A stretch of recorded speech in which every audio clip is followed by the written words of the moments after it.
Ta-da! Let's see here. There's a couple of things that I have that are a work in progress. I now have captions.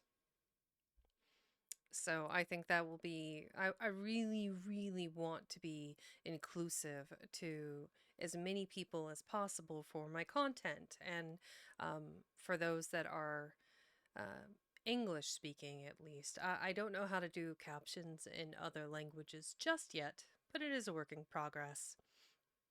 Also, thank you, Buck Skipper, for the excited emotes. I appreciate that.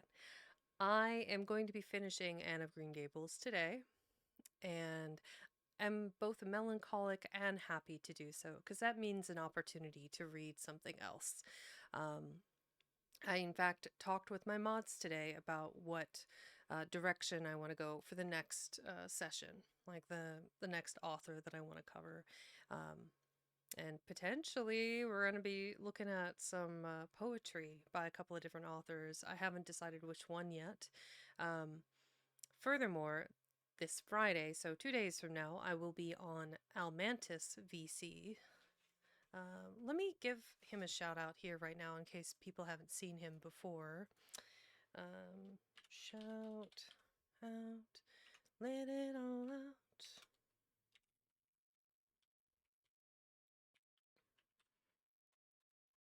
I don't know if it needs the @ symbol or not.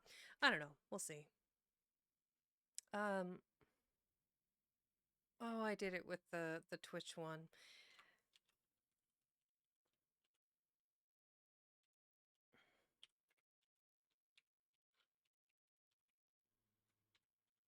There we go. Will it like it that way? Give me picture. Give me... well, Bikubot is scuffed, so... Yay! We'll try that again. Snack time! Hey, that works! Nom, nom, nom, nom. Nom, nom, nom. Exactly. We'll try that again.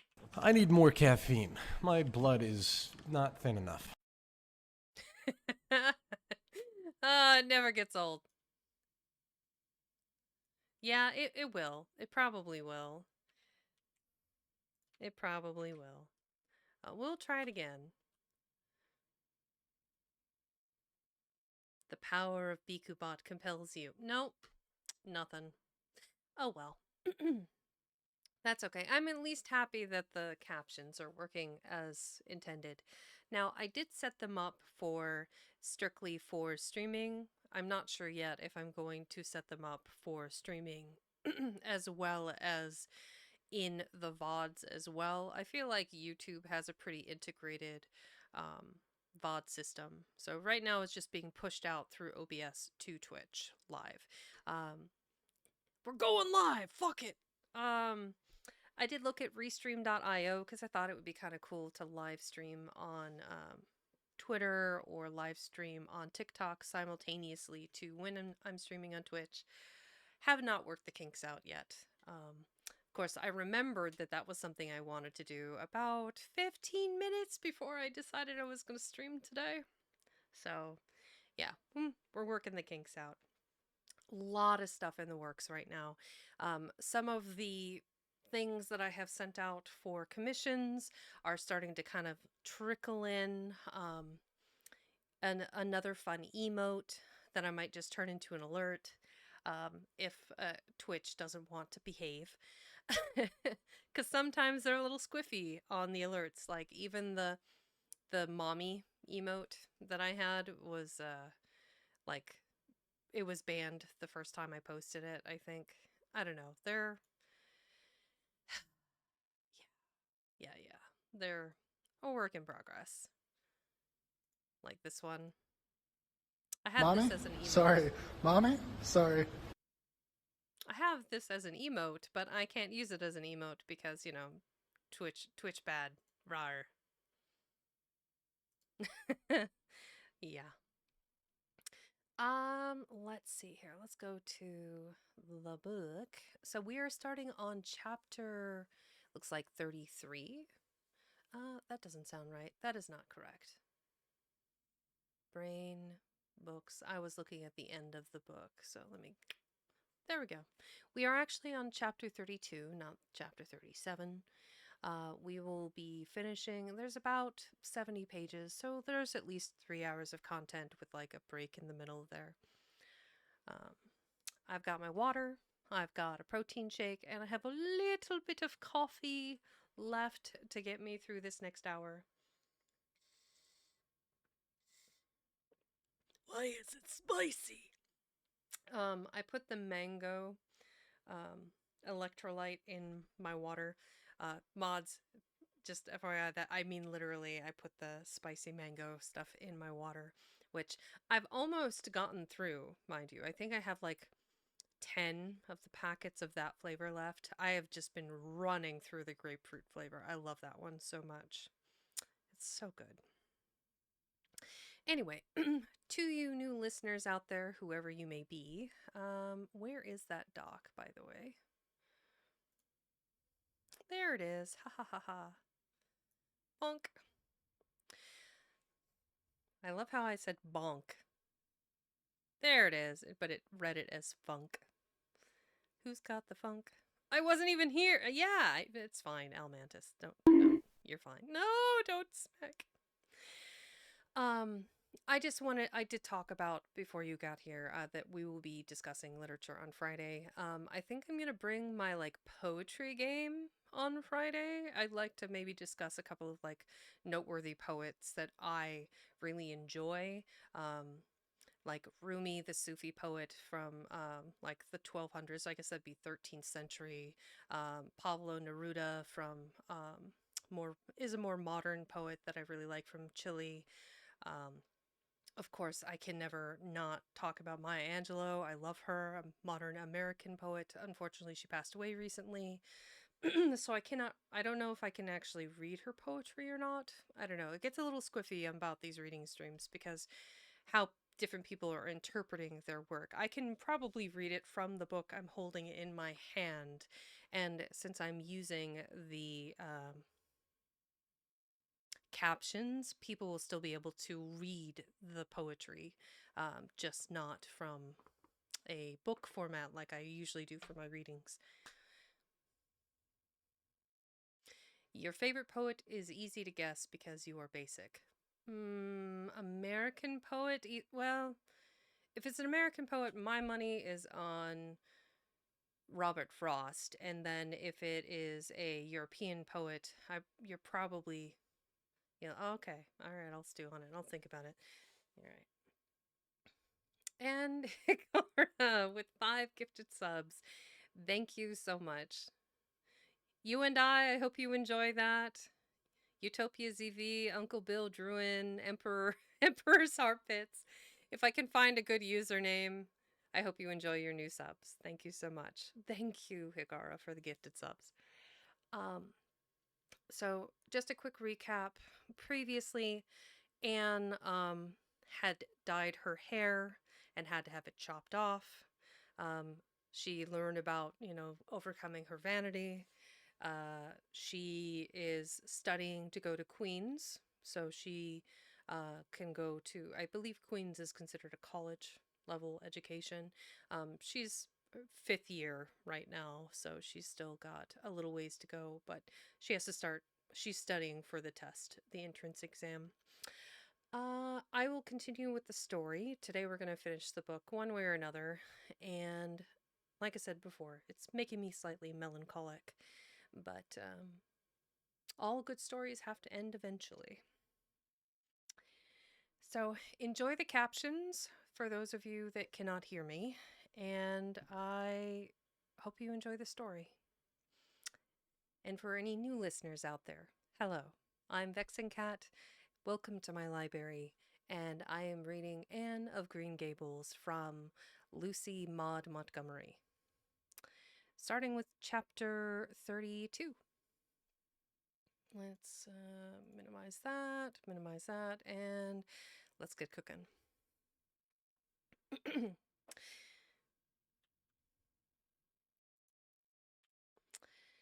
Chapter 32. The pass list is out. The pass list is out. Okay. With the end of June came the close of the terms and the close of Miss Stacy's rule in Avonlea school. Anne and Diana walked home that evening feeling very sober indeed. Red eyes and damp handkerchiefs bore convincing testimony to the fact that Miss Stacy's farewell words must have been quite as touching as Mr. Phillips had been under similar circumstances 3 years before. Diana looked back at the schoolhouse from the foot of the spruce hill and sighed deeply. It does seem as if it was the end of everything, doesn't it? She said dismally. You oughtn't to feel half as badly as I do, said Anne, hunting vainly for a dry spot on her handkerchief. You'll be back again next winter, but I suppose I've left the dear old school forever. If I have, good luck, that is. It won't be a bit the same. Miss Stacy won't be there, nor you, nor Jane, nor Ruby, probably. I shall have to sit all alone, for I couldn't bear to have another desk-mate after you. Oh, we have had jolly times, haven't we, Anne? It's dreadful to think they're all over. 2 big tears rolled down by Diana's nose. If you would stop crying, I could, said Anne imploringly. Just as soon as I put away my hanky, I see you brimming up, and that starts me off again. As Mrs. Lynde says, if you can't be cheerful as you can. After all, I dare say I'll be back next year. This is one of the times I know I'm not going to pass. They're getting alarmingly frequent. Why, you came out splendidly in the exams Miss Stacy gave. Yes, but those exams didn't make me nervous. When I think of the real thing, you can't imagine what a horrid, cold, fluttery feeling comes round my heart. And then my number is 13, and Josie Pye says it's so unlucky. I am not superstitious, and I know it can make no difference, but still, I wish it wasn't 13. I do wish I were going in with you, said Diana. Wouldn't we have a perfectly elegant time? But I suppose you'll have to cram in the evenings. No, Miss Stacy has made us promise not to open a book at all. She says it would only tire and confuse us, and we are to go out walking and not think about the exams at all and go to bed early. It's good advice, but I expect it will be hard to follow. Good advice is apt to be, I think. Prissy Andrews told me that she sat up half the night every night of her entrance week and crammed for dear life. And I had determined to sit up at least as long as she did. It was so kind of your Aunt Josephine to ask me to stay at Beechwood while I'm in town. You'll write to me while you're in, won't you? I'll write Tuesday night and tell you how the first day goes, promised Anne. I'll be haunting the post office Wednesday, vowed Diana. Anne went to town the following Monday, and on Wednesday, Diana haunted the post office, as agreed, and not her letter. Welcome in. I'm missing something. There it is.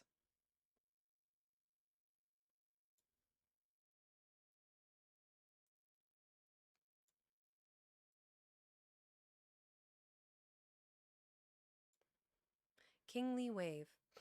Welcome in, and thanks for joining my library.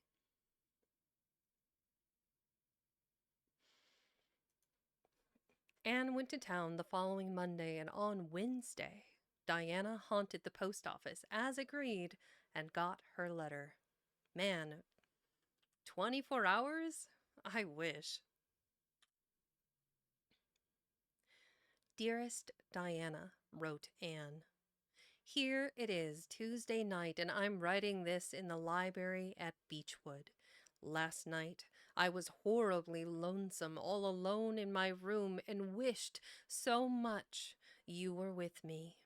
I couldn't cram because I'd promised Miss Stacy not to, but it was as hard to keep from opening my history as it used to be to keep from reading a story before my lessons were learned. This morning Miss Stacy came for me, and we went to the academy, calling for Jane and Ruby and Josie on our way. Open that. Ruby asked me to feel her hands, and they were as cold as ice. Josie said I looked as if I hadn't slept a wink, and she didn't believe I was strong enough to stand the grind of the teacher's course even if I did get through. There are times and seasons, even yet, when I don't feel that I've made any great headway in learning to like Josie Pye. When we reached the academy, there were scores of students there from all over the island. The first person we saw was Moody Spurgeon, sitting on the steps and muttering away to himself. Jane asked him what on earth he was doing, and he said he was repeating the multiplication table over and over to steady his nerves, and for pity's sake not to interrupt him, because if he had stopped for a moment, he got frightened and forgot everything he ever knew. But the multiplication table kept all his facts firmly in their proper place. When we were assigned to our rooms, Miss Stacy had to leave us. Jane and I sat together, and Jane was so composed that I envied her. No need of the multiplication table for good, steady, sensible Jane. I wondered if I looked as I felt, and if they could hear my heart thumping clear across the room. Then a man came in and began distributing the English examination sheets. My hands grew cold then, and my head fairly whirled around as I picked it up. Just one awful moment. Diana, I felt exactly as I did 4 years ago when I asked Marilla if I might stay at Green Gables. And then everything cleared up in mind, and my heart began beating again. I forgot to say that it had stopped altogether. For I knew I could do something with that paper anyhow. At noon we went home for dinner, and then back again for history in the afternoon. The history was a pretty hard paper, and I got dreadfully mixed up in the dates. Still, I think I did fairly well today. But oh, Diana, tomorrow the geometry exam comes off, and when I think of it, it takes every bit of determination I possess to keep from opening my Euclid? I know that word. This is one of those words where it's like, oh, exclamation word. Haha, that is. Nope. Nope, one of these. One of these. We got something. Please ignore. Useful links, that's the one I wanted. Haha!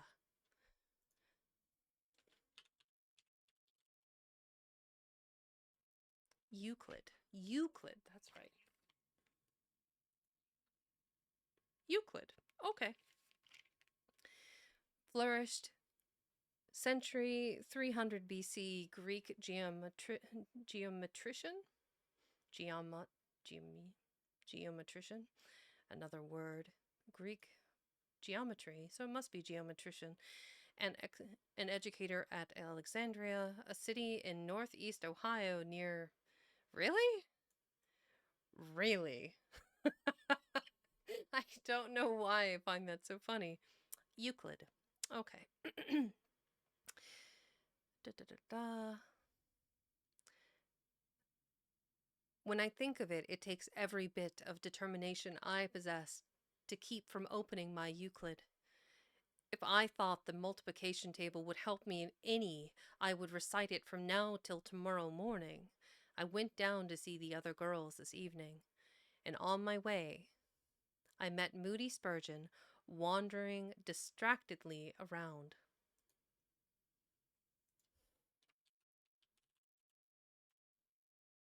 Ha ha! Exciting. He said he knew he had failed. He said he knew he had failed in history, and he was born to be a disappointment to his parents, and he was going home on the morning train, and it would be easier to be a carpenter than a minister anyhow.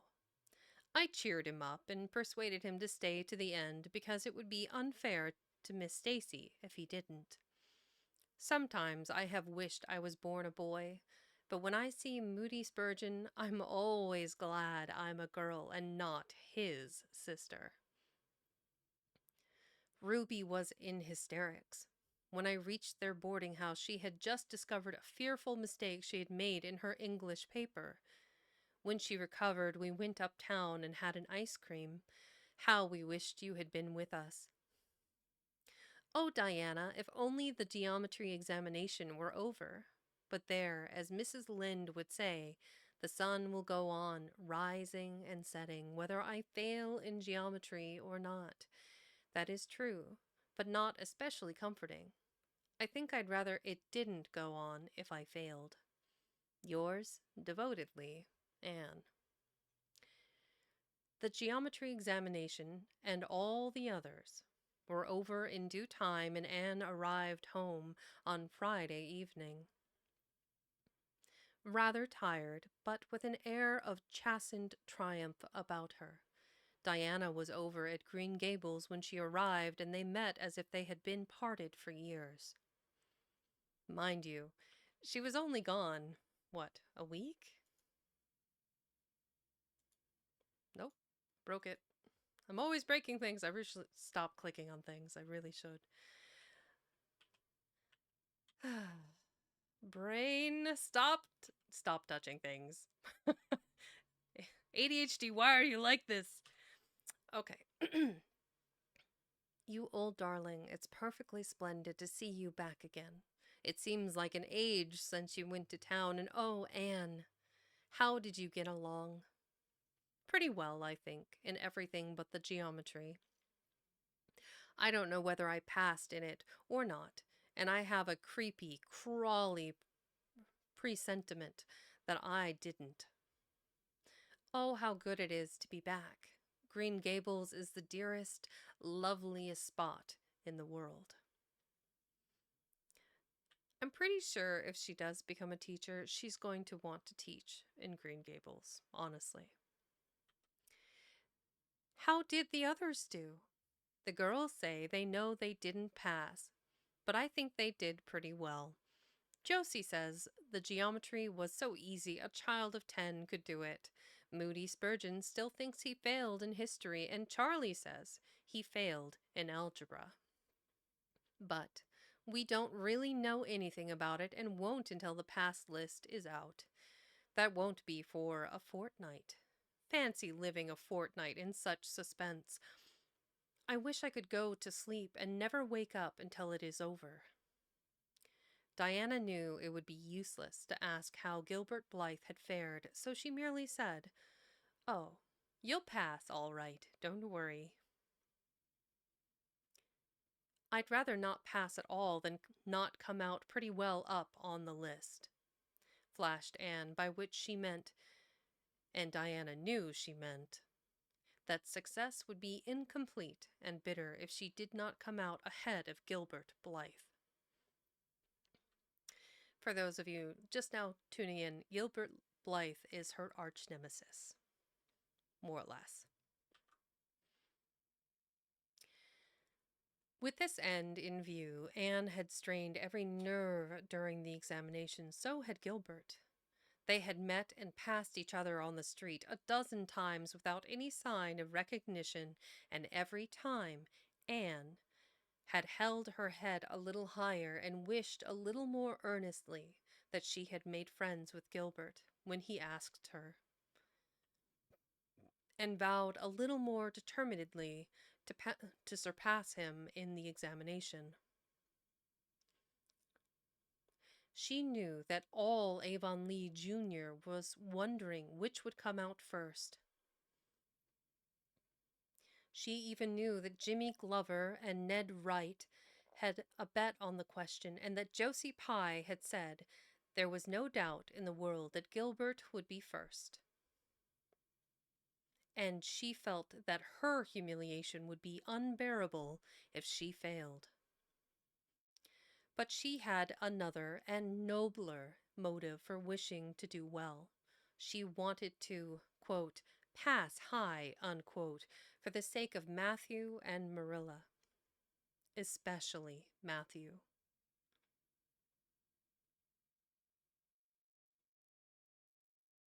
I think did my... Snack time! Oh. I need more caffeine. My blood is not thin enough. I see you found the alerts. Nom nom nom. Yep. Drink water. Become moist. Oh my. Don't forget to stretch! Yep. Yep.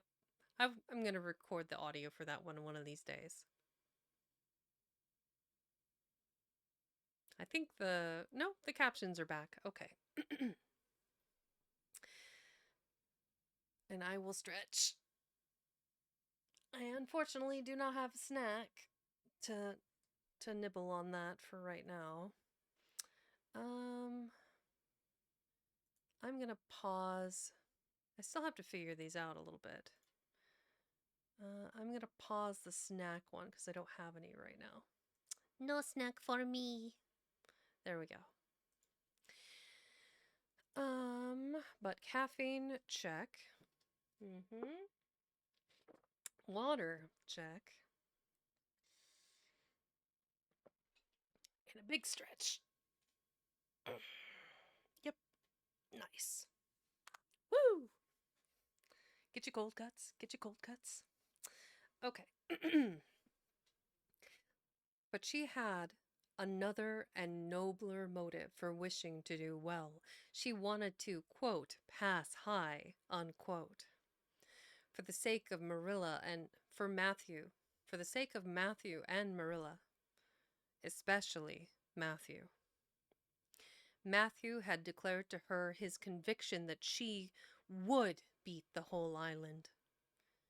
That, Anne felt, was something it would be foolish to hope for even in the wildest dreams. But she did hope fervently that she would be among the first 10 at least, so that she might see Matthew's kindly brown eyes gleam with pride in her achievement that she felt would be a sweet reward indeed for all her hard work and patient grubbing among unimaginative equations and conjugations. At the end of the fortnight, Anne took to haunting the post office also, in the distracted company of Jane, Ruby, and Josie, opening the Charlottetown dailies with shaking hands and cold, sink-away feelings as bad as they experienced during the entrance week. Charlie and Gilbert were not above doing this, but Moody Spurgeon stayed resolutely away. I haven't got the grit to go there and look at a paper in cold blood, he told Anne. I'm just going to wait until somebody comes and tells me suddenly whether I've passed or not. Honestly, the amount of energy he's putting into... No snack, Big Sad. The amount of energy all of these kids are putting into knowing the answer when they have to wait, what is it, a fortnight is what, 2 weeks?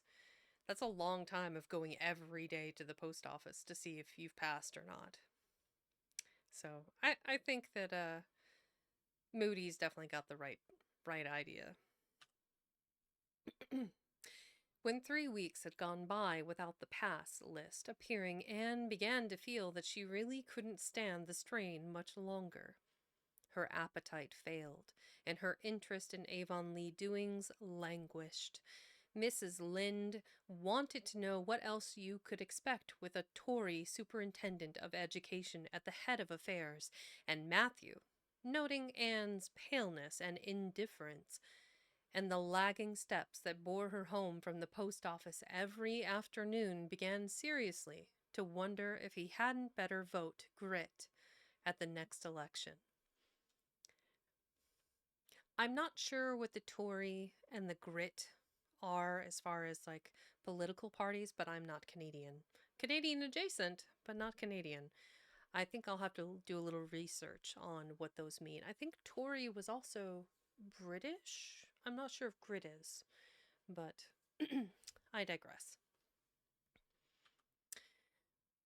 But one evening the news came, and Anne was sitting at her open window, for the time forgetful of the woes of examinations and the cares of the world, as she drank in the beauty of the summer dusk, sweet-scented with flower breaths from the garden below, and sibilant.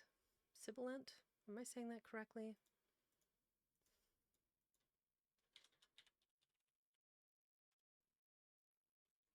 Sibilant? Sibilant?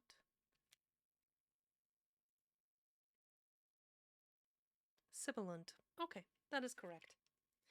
Can I get an exclamation word in chat, mods, please? For my second word of the day. Thank you. Whoop. All right, we'll save that one for next time. Whoop, whoop, whoop, whoop. It's a work in progress. Yeah, you're ahead of the game. Aw, Utopia ZV, thanks for the follow. That's really kind. I hope you enjoy the story. And welcome to the library.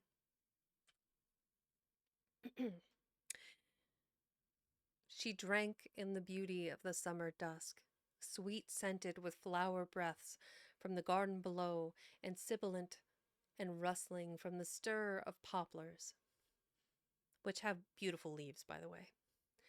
The eastern sky above the firs was flushed, faintly pink from the reflection of the west, and Anne was wondering dreamily if the spirit of color looked like that, when she saw Diana come flying down through the firs, over the log bridge and up the slope, with a fluttering newspaper in her hand.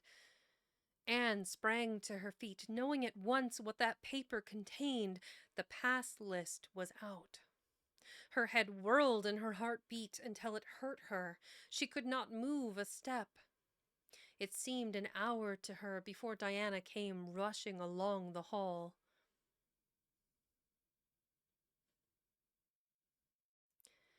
And burst into the room without even knocking, so great was her excitement. You're quite welcome, Utopia ZV. Anne, you've passed, she cried, past the very first, you and Gilbert both, your ties. But your name is first. Oh, I'm so proud. Whoop whoop! Panda raid! Panda raid! Oh man, I really need to get a raid alert. Welcome in, dear raiders! We got Devi, we got Elmo, got the whole posse here. Thank you, Panda, for sharing your community with me. I love you all. You're wonderful people. For those of you not in the know, Panda, Devi, Elmo, they're all from the Underrealm. I met them through, I believe I saw Wild Dosis's stream first, and he's one of the primary, I guess, moderators, administrators of the Underrealm. I'm not sure about the dynamics, but Devi, Tiny, Elmo, Eloria, Phaedra, the list goes on. Just good people. Aw, thank you, Devi. Thank you. Well, Raiders, if you haven't been here before, hello, my name is Vexing Cat. As you can see, I have captions now. Yay, work in progress. If you haven't been here before, this is your first time, welcome to my library. I'm a retro tiger librarian. I read classic literature and poetry and occasionally played games. And feel free to take a moment to get settled in. Panda, you were streaming. Devi, I'm sure you were modding. So keeping Panda in line, and that, great tracts of land secretary that Panda always refers to. Aw, thank you, Panda. You are a key part of the community, and we love you, Vexing. Big hearts. Big hearts. I love it. Thank you. Um, if you need a moment, get settled in, hydrate, caffeinate, grab a snack, curl up with a blanket. Feel free to check out, the emotes. And if you're now a subscriber, awesome. I hope you enjoy all of the new emotes. These were all done by Yuki, and I have a couple in there, like my cute smushy face one that I love so much. That is also from Spacey Tora. There's a number of really good people out there. My shout outs are working a little bit odd, and I don't know what's going on with that. So I'll just do a regular shout out if that's okay. I like to do the one where at, so we got Panda. Red little panda, the bestest panda there is. There you are. Okay. Yay! Shout out. Perfect. If you haven't caught Panda's content before, another fantastic not multimedia, what's the word I'm looking for? Like, variety. There we go. They are a variety streamer, primarily games, quite a bit of horror games. They've been playing a lot of Tekken. It's fun to watch. Good times, good vibes. They do a lot of D&D streams, Dead by Daylight streams with other folks in the realm. I think you've been playing Into the Darkness. I might be getting the name of that game incorrect. So what were you doing today, Panda? Were you playing a game or were you hanging out? It's been kind of a crazy day, and I was trying to set up Simula Cast or Restream, and it didn't go according to plan.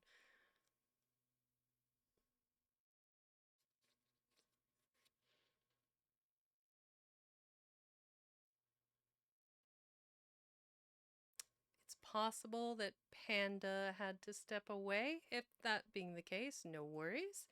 I hope you're taking care of yourself. I know it is wicked late there. What, like 11:30 UK time? So, let's get back to the story.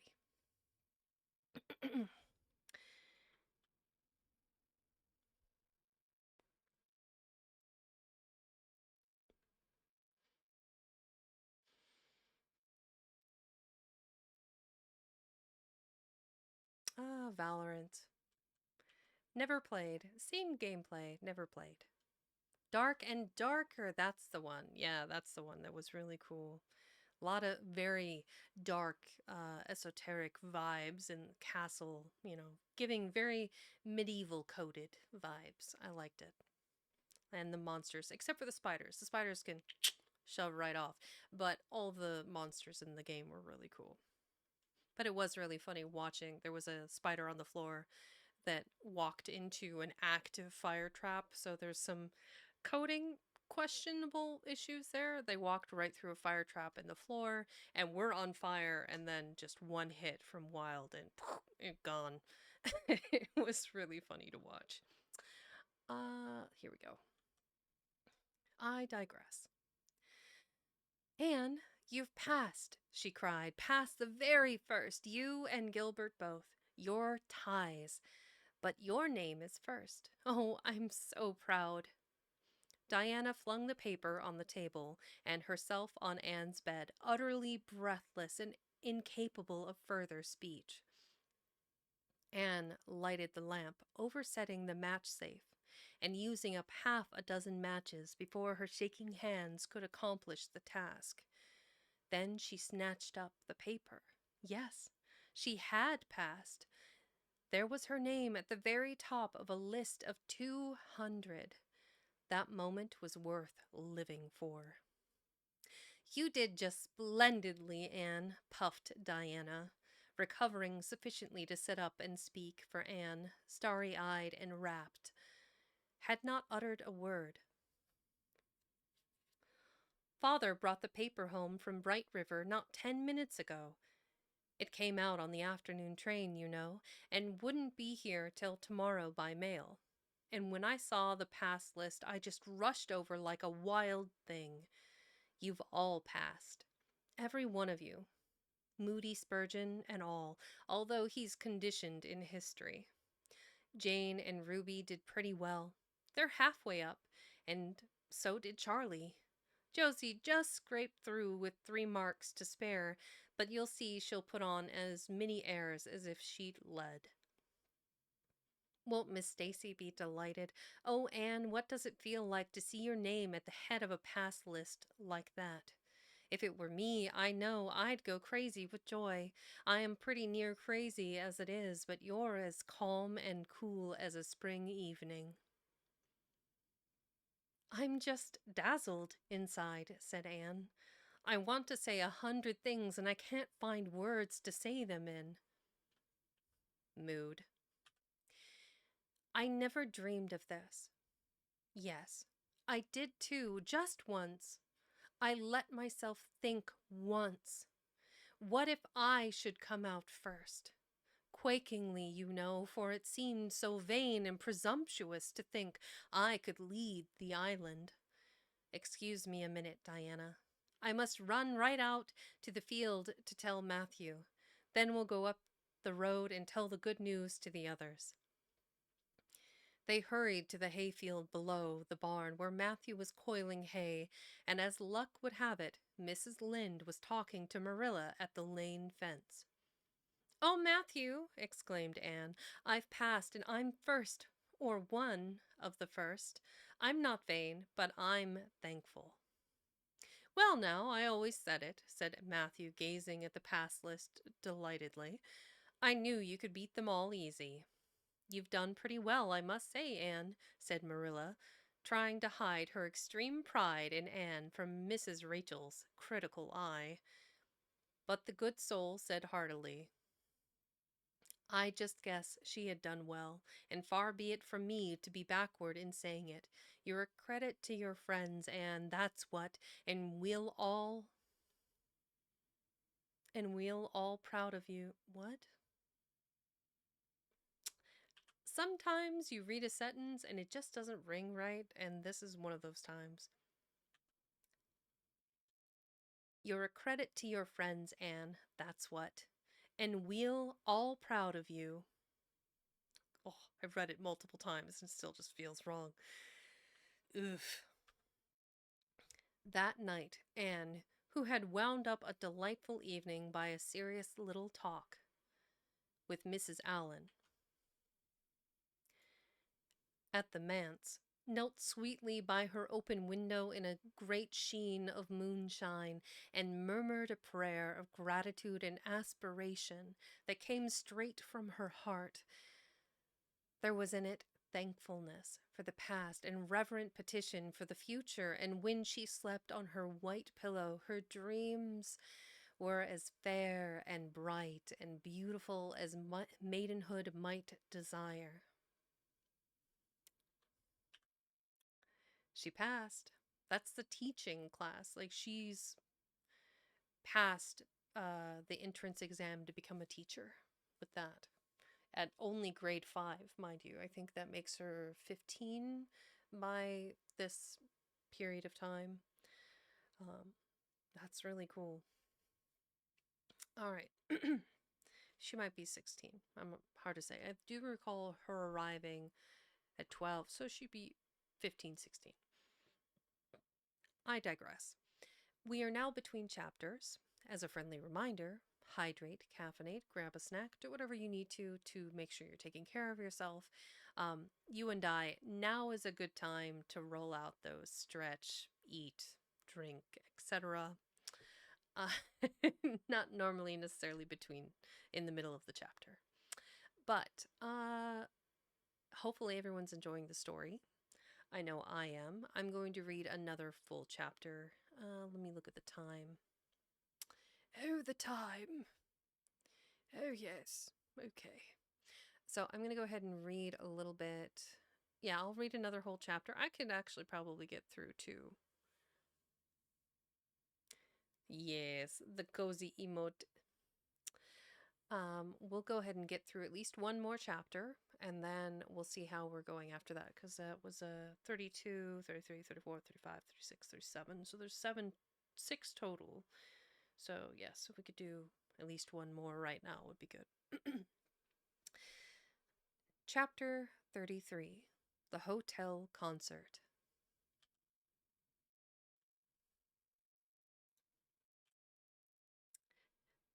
Put on your white organdy by all means, Anne, advised Diana decidedly. They were together in the East Gable chamber. Outside it was only twilight, a lovely yellowish green twilight, with a clear blue cloudless sky. A big round moon, slowly deepening from her pallid luster into burnished silver, hung over the haunted wood. The air was full of sweet summer sounds, sleepy birds twittering, freakish breezes, faraway voices, and laughter. But in Anne's room the blind was drawn, and the lamp lighted, for an important toilet was being made. In this context, I don't understand what that means. So we're not going to use the exclamation point word, but we are going to look up what this could have meant. Because you already dinged me for the one word twice. Ah, toilette. Okay, so they're referring to a woman's clothing in this context. Okay. The act or process of dressing or grooming oneself, including bathing and arranging the hair. That is 100% the context. You also sent me info on those parties.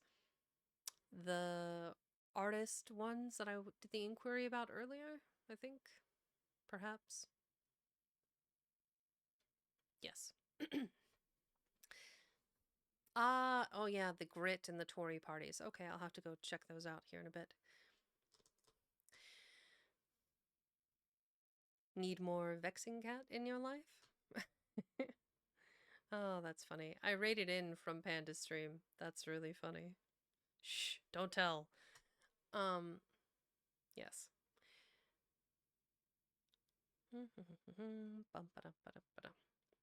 There we go.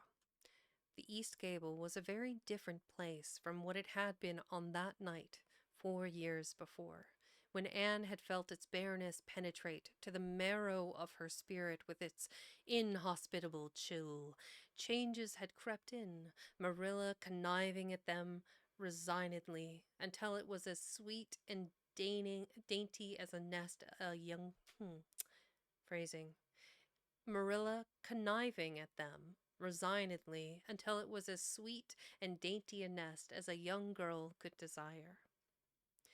The velvet carpet with the pink roses and the pink silk curtains of Anne's early visions had certainly never materialized, but her dreams had kept pace with her growth, and it is not probable she lamented them.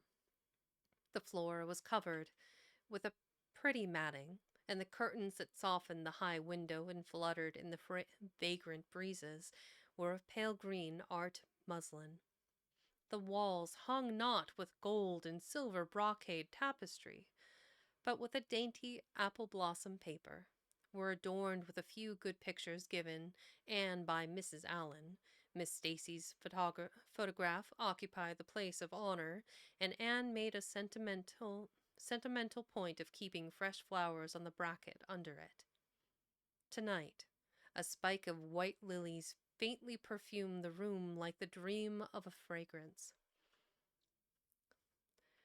Sounds like a LaCroix flavor.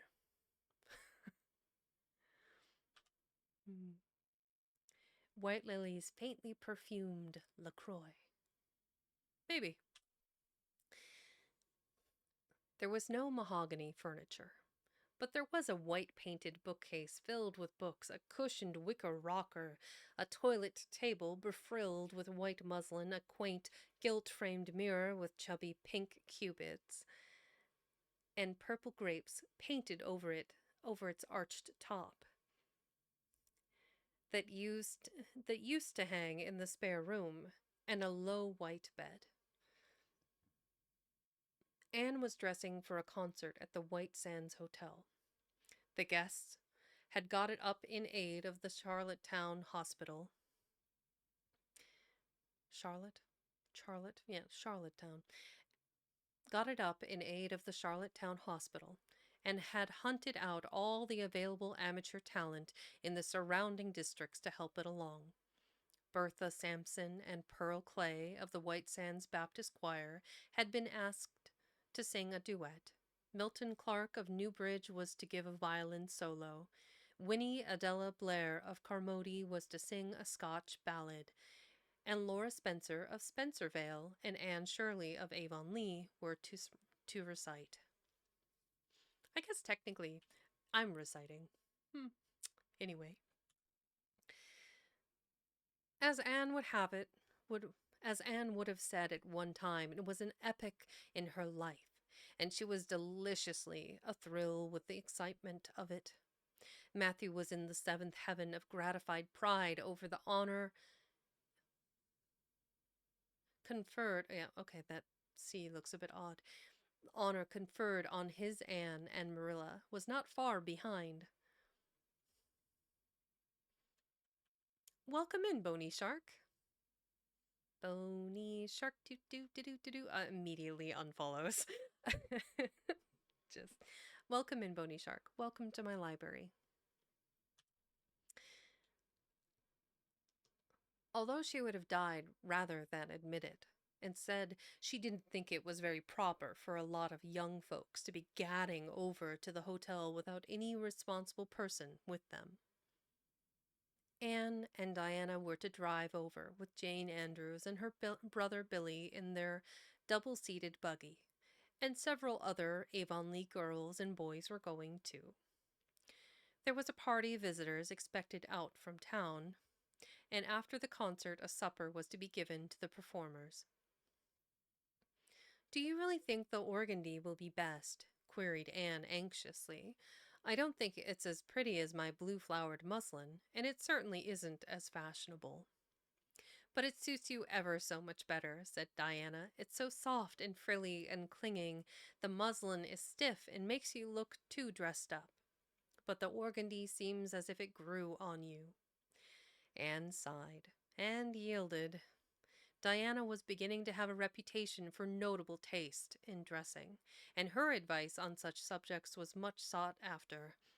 She was looking very pretty herself on this particular night in a dress of the lovely wild rose pink, from which Anne was forever debarred, but she was not to take any part in the concert, so her appearance was of minor importance.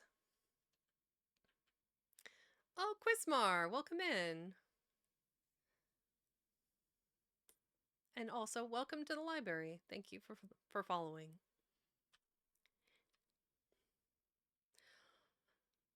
All her pains were bestowed upon Anne, who, she vowed, must, for the credit of Avonlea, be dressed and combed and adorned to the Queen's taste. "Pull out that frill a little more. So. Here, let me tie your sash. Now for your slippers. I'm going to braid your hair in 2 thick braids and tie them halfway up with big white bows. No, don't pull out a single curl over your forehead. Just have the soft part. There is no way you do your hair suits you so well. Anne and Mrs. Allen says you look like a Madonna when you part it so. I shall fasten this little white house rose just behind your ear. There was just one on my bush, and I saved it for you." "Okay." Shall I put my pearl beads on?" asked Anne. "Matthew brought me a string from town last week, and I know he'd like to see them on me." Diana pursed up her lips, put her black head on one side critically, and finally pronounced in favor of the beads, which were thereupon tied around Anne's slim milk-white throat. "There's something so stylish about you, Anne," said Diana with unenvious admiration. You hold your head with such an air. I suppose it's your figure. I am just a dumpling. I've always been afraid of it, and now I know it is so. Well, I suppose I shall have to resign myself to it. But you have such dimples, said Anne, smiling affectionately into the pretty, vivacious face, so near her own. Lovely dimples, like little dents in cream. I have given up all hopes of dimples. My dimple dream will never come true, but so many of my dreams have that I mustn't complain. Am I all ready now? All ready, assured Diana, as Marilla appeared in the doorway, a gaunt figure with with grayer hair than of yore, and no fewer angles, but with a much softer face. Come right in and look at our elocutionist. I haven't said that word in I don't even know how long.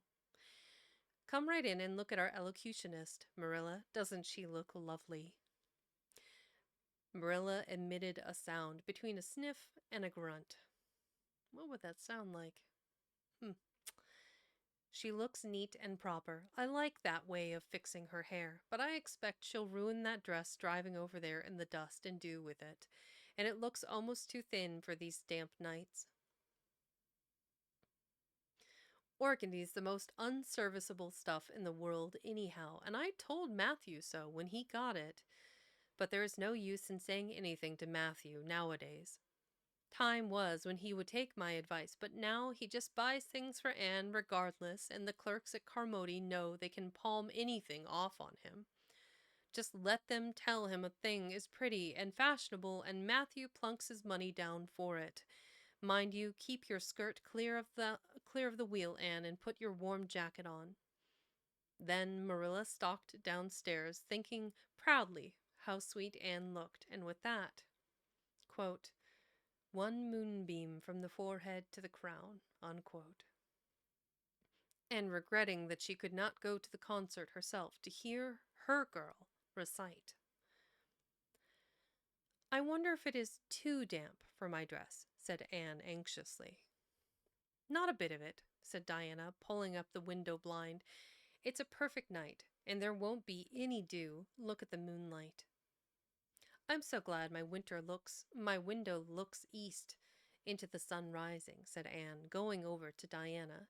It's so splendid to see the morning coming up over those long hills and glowing through those sharp fir tops.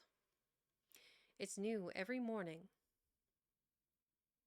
and I feel as if I washed my very soul in that bath of earliest sunshine.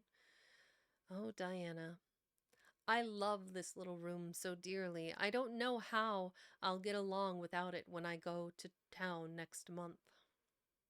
Don't speak of your going away tonight, begged Diana. I don't want to think of it. It makes me so miserable, and I do not want to have a good time, and I do want to have a good time this evening.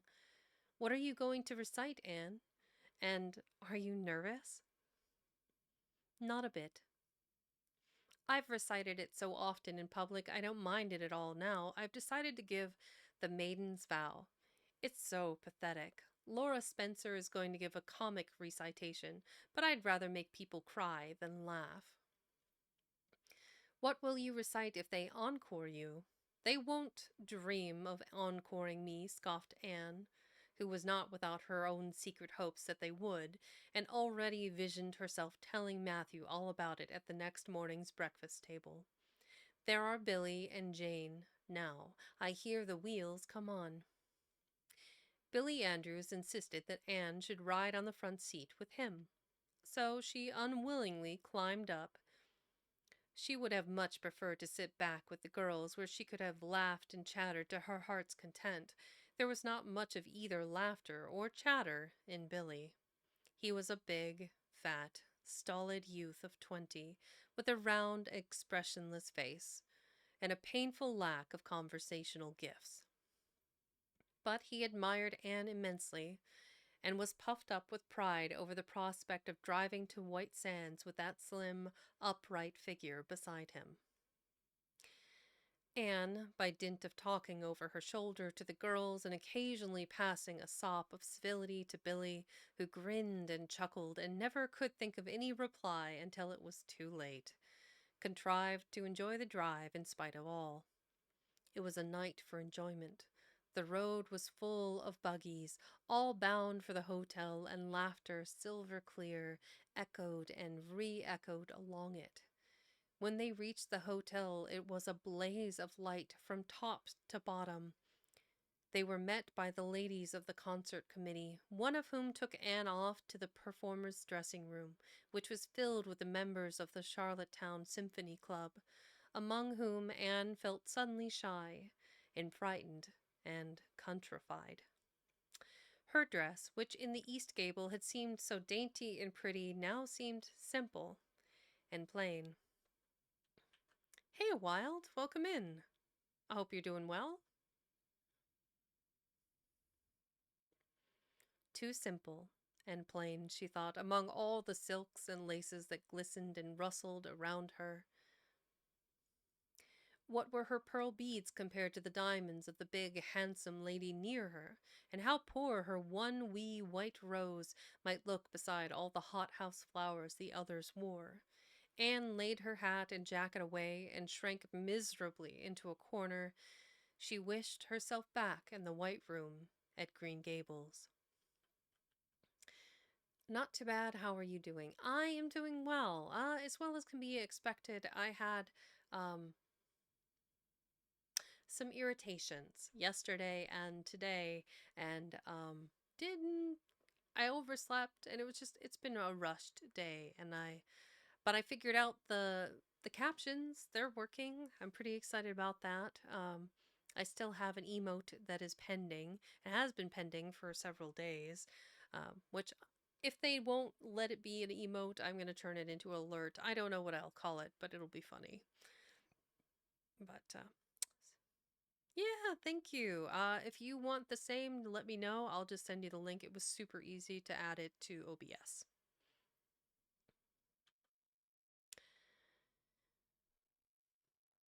It was still worse on the platform of the big concert hall of the hotel, where she presently found herself.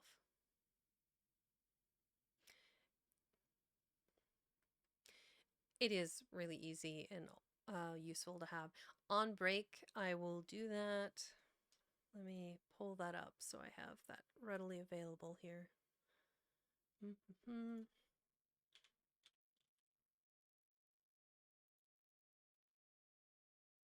And then, who did I help? My friend Grim is who I sent it to originally. Here we go. And go to Wild.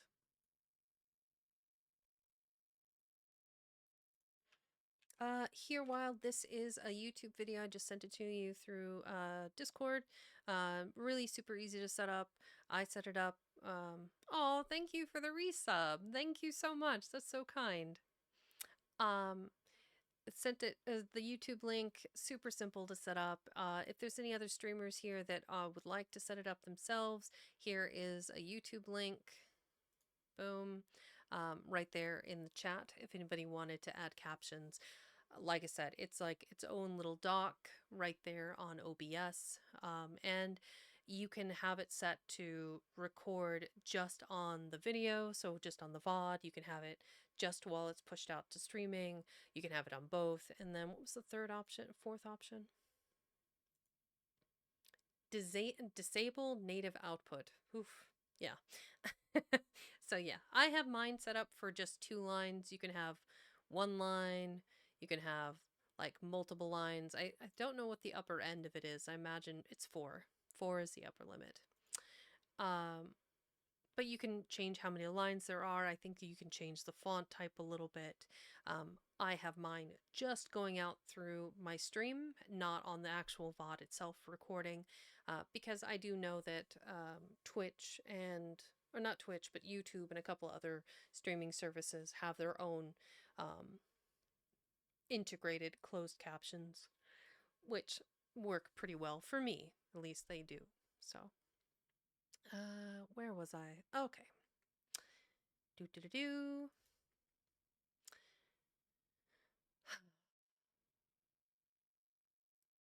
The electric lights dazzled her eyes, the perfume and hum bewildered her. She wished she was sitting down in the audience with Diana and Jane, who seemed to be having a splendid time away at the back. She was wedged in between a stout lady in pink silk and a tall, scornful-looking girl in a white lace dress. The stout lady occasionally turned her head squarely around and surveyed Anne through her eyeglasses, until Anne, acutely sensitive of being so scrutinized, felt that she must scream aloud. And the white lace girl kept talking audibly to her next neighbor about the country bumpkins and rustic belles in the audience languidly anticipating such fun from the displays of local talent on the program. Anne believed that she would hate that white lace girl to the end of life. Unfortunately for Anne, a professional elocutionist was staying at the hotel and had consented to recite. She was a lithe, dark-eyed woman in a wonderful gown of shimmering gray stuff like woven moonbeams, with gems on her neck and in her dark hair. She had a marvelously flexible voice and wonderful power of expression. The audience went wild over her selection. Anne, forgetting all about herself and her troubles for the time, listened with rapt and shining eyes, but when the recitation ended, she suddenly put her hands over her face. She could never get up and recite after that. Never had she ever thought she could recite. Oh, if she were only back at Green Gables. At this improprious improprious. Did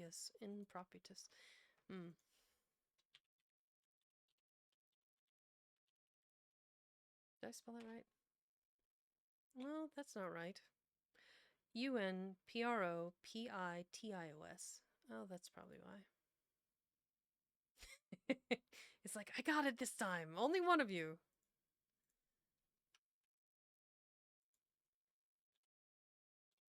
Oh, there it is. Oh, so close. Sorry for my spelling. Adverse, antagonistic, contrary, inauspicious. We are gonna grab this, copy, pasta. I want to know that I'm saying it correctly.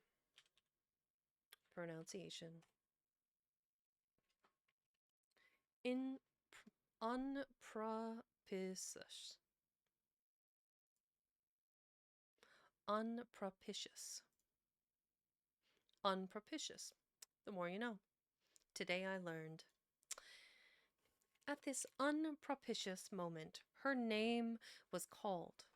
Somehow, Anne, who did not notice the rather guilty little start of surprise the white lace girl gave, and would not have understood the subtle compliment implied therein if she had, got on her feet, and moved dizzily out to the front. She was so pale that Diana and Jane down in the audience clasped each other's hands in nervous sympathy. Anne was the victim of an overwhelming attack of stage fright. Often, as she had recited in public, she had never before faced such an audience as this, and the sight of it paralyzed her energies completely. Everything was so strange, so brilliant, so bewildering. The rows of ladies in evening dress, the critical faces, the whole atmosphere of wealth and culture about her. Very different, this, from the plain benches at the debating club, filled with the homely, sympathetic faces of friends and neighbors. These people, she thought, would be merciless critics. Perhaps, like the white lace girl, they anticipated amusement from her rustic efforts. She felt hopelessly, helplessly ashamed and miserable. Her knees trembled, her heart fluttered. A horrible faintness came over her. Not a word could she utter. And the next moment she would have fled from the platform despite the humiliation which, she felt, must ever after be her portion if she did so. But suddenly, as her dilated, frightened eyes gazed out over the audience, she saw Gilbert Blythe away at the back of the room, bending forward with a smile on his face. A smile which seemed to Anne at once triumphant and taunting. In reality, it was nothing of the kind. Gilbert was merely smiling with appreciation of the whole affair in general and of the effect produced by Anne's slender white form and spiritual face against a background of palms in particular. Josie Pye, whom he had driven over, sat beside him, and her face certainly was both triumphant and taunting. But Anne did not see Josie, and would not have cared if she had. She drew a long breath and flung her head up proudly, courage and determination tingling over her like an electric shock. She would not fail before Gilbert Blythe. He should never be able to laugh at her. Never, never. Her fright and nervousness vanished, and she began her recitation, her clear, sweet voice reaching to the farthest corner of the room without a tremor or a break. Self-possession was fully restored to her, and in the reaction from that horrible moment of powerlessness, she recited as she had never done before. When she finished, there were bursts of honest applause. Anne, stepping back to her seat, blushing with shyness and delight, found her hand vigorously clasped and shaken by the stout lady in pink silk. "My dear, you did splendidly," she puffed. "I've been crying like a baby. Actually, I have. They're encoring you. They're bound to have you back." "Oh, I can't go," said Anne confusedly. "But yet I must, or Matthew will be disappointed. He said they would encore me." "Then don't disappoint Matthew," said the pink lady, laughing. "Then don't disappoint Matthew," said the pink lady, laughing. Smiling, blushing, limpid-eyed, Anne tripped back and gave a quaint, funny little selection that captivated her audience still further. The rest of the evening was quite a little triumph for her. When the concert was over, the stout, pink lady, who was the wife of an American millionaire, took her under her wing and introduced her to everybody. And everybody was nice to her. The professional elocutionist Mrs. Evans came and chatted with her, telling her that she had a charming voice and interpreted her selections beautifully. Even the white lace girl paid her a languid little compliment. They had supper in the big, beautifully decorated dining room. Diana and Jane were invited to partake of this also, since they had come with Anne, but Billy was nowhere to be found, having decamped in mortal fear of some such invitation. He was in the waiting room. He was in waiting for them, with the team. However, when it was all over and the three girls came merrily out into the calm, white moonshine radiance, Anne breathed deeply and looked into the clear sky beyond the dark boughs of the firs. Oh, it was good to be out again in the purity and silence of the night. How great and still wonderful everything was, with the murmur of the sea sounding through it and the darkling cliffs beyond like grim giants guarding enchanted coasts.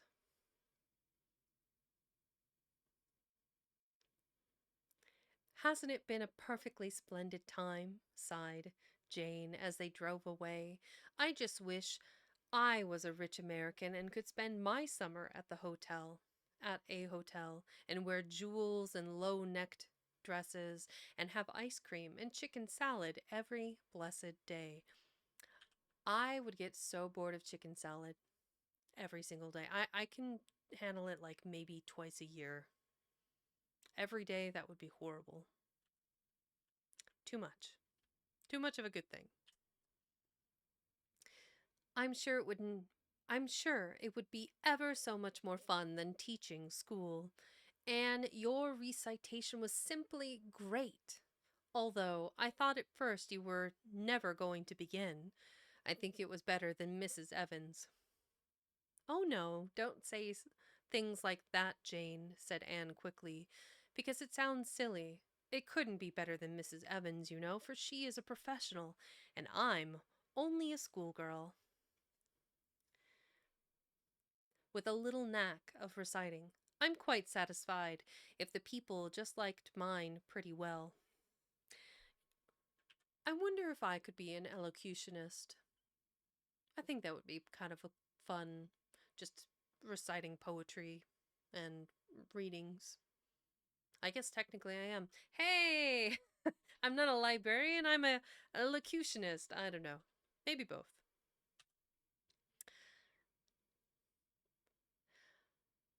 I've a compliment for you, Anne, said Diana. I'm going to read that last sentence again. That was weird. I'm quite satisfied if the people just liked mine pretty well. I have a compliment for you, Anne, said Diana. At least I think it must be a compliment because of the tone he said it in. Part of it was, anyhow. There was an American sitting behind Jane and me. Such a romantic-looking man with coal-black hair and eyes. Josie Pye says he is a Josie Pye, shake that. Josie Pye says he is a distinguished artist and that her mother's cousin is in Boston is married to a man that used to go to school with him. Well, we heard him say, didn't we, Jane? Who is that girl on the platform with the splendid Titian hair? I know it's the artist. This particular I can picture him. I need the pronunciation.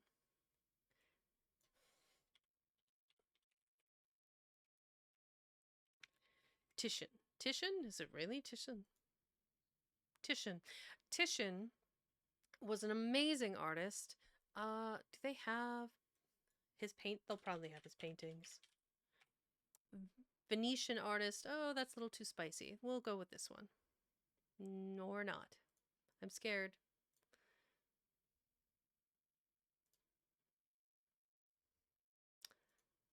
Just let me see the picture. Famous Venetian artist. Does he have any pictures of with the red hair? I'm scared to look at this offside. I'm gonna just put that there and look. Titian paintings. Red hair. Are any of them safe for work? Ah, here's a good one.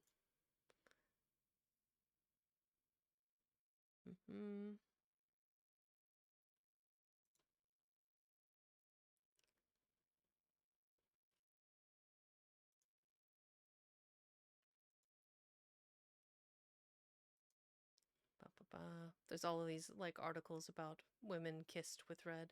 That's a Rossetti. This one is a lot of people covering red hair. Oh, a Gustav Klimt, another Rossetti. But I want to see a Titian. Titian hair, please. Thank you. Why is it called Titian red? Open image in new tab. Ha, this one's safe. Haha. So this is a Titian. He just loved red-haired women. So we have like a strawberry blonde captured here, but just the detail in the painting, like he's holding up some kind of reflective surface and you can see the back of her hair being pulled up and like the window reflecting from across the room. His forced perspective was really cool. And you can see he's holding a mirror in front and so she can see the back of her head and her hair. But super pretty, very pretty lady. Understandable they had taste. Yeah, fair.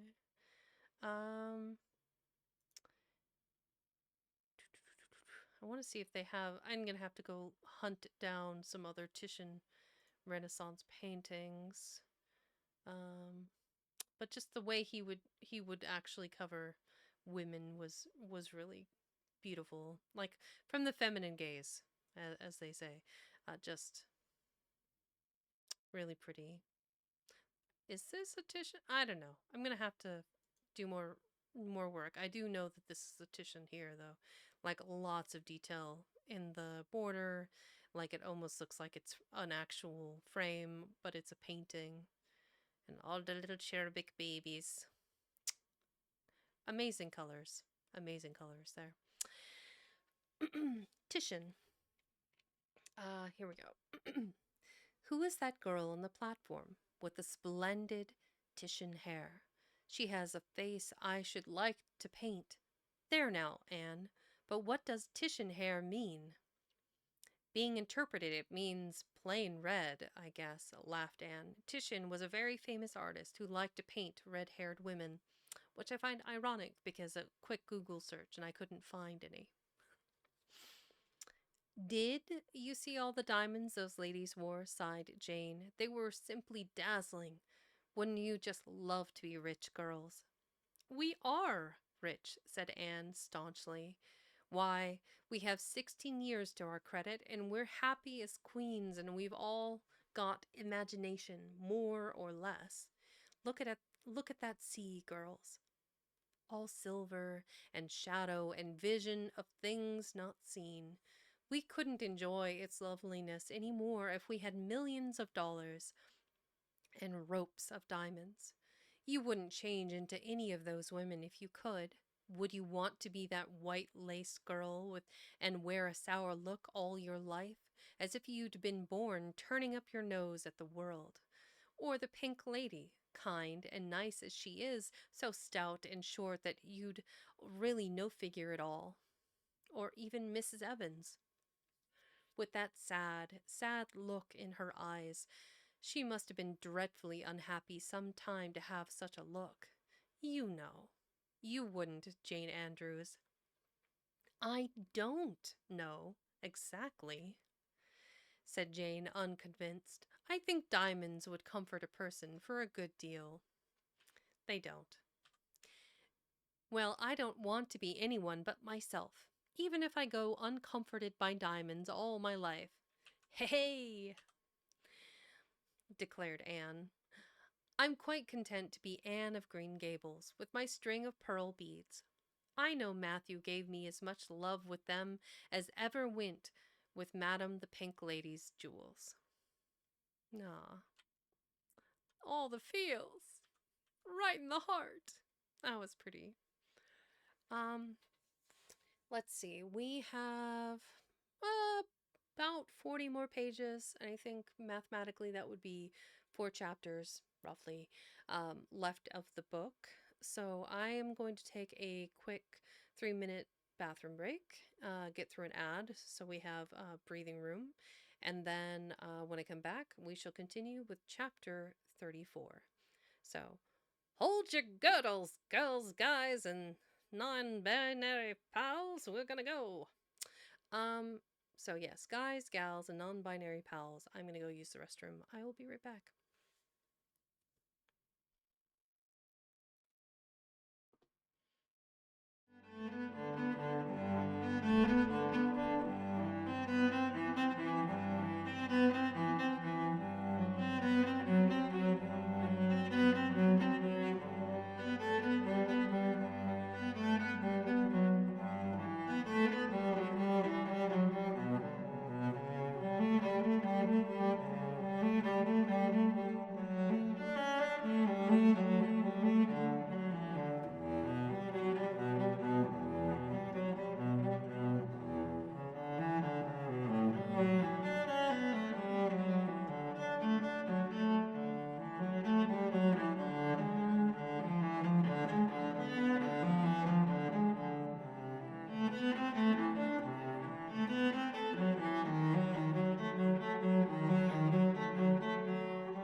Ta-da!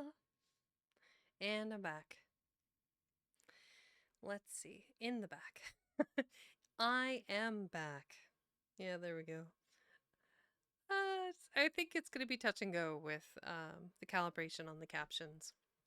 I'm okay with it.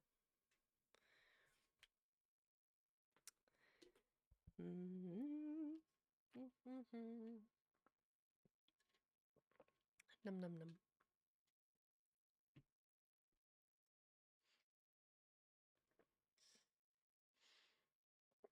It probably doesn't help the captions any that I'm squirreling out all over the place either. Anyway, so we return to Anne of Green Gables. We're on chapter 34, A Queen's Girl. Well, she did pass her exam. Where? Oh, I just noticed that that's out of.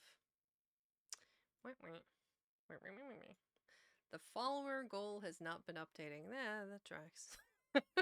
Give me a second. Stream.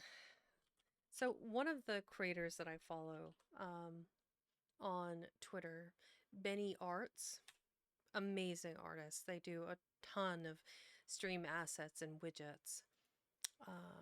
Let's see here. Go to my dashboard. I have to go in and manually update for whatever reason. Your multi-platform activity feed is here. Well, I'm good. Thank you. Don't need that. Appreciate you. It's good, but I don't need it. Streaming tools, overlays, go over to goal. It's supposed to reset at the beginning of every stream, but I don't know why it's not pulling the progress like it's supposed to. And I have to go in and fix it every stream. So we are at 418. Wow. Wow. Ta-da! Okay, that's an improvement. So we're at 418 followers. My gosh.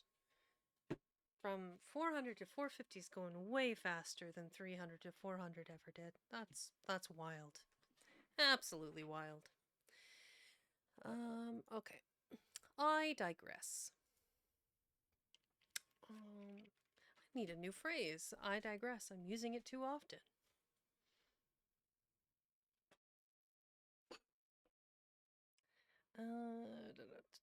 Brain. Uh,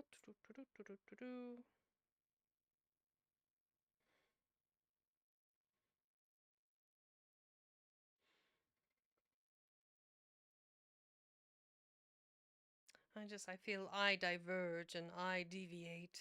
Just don't have the same ring to them.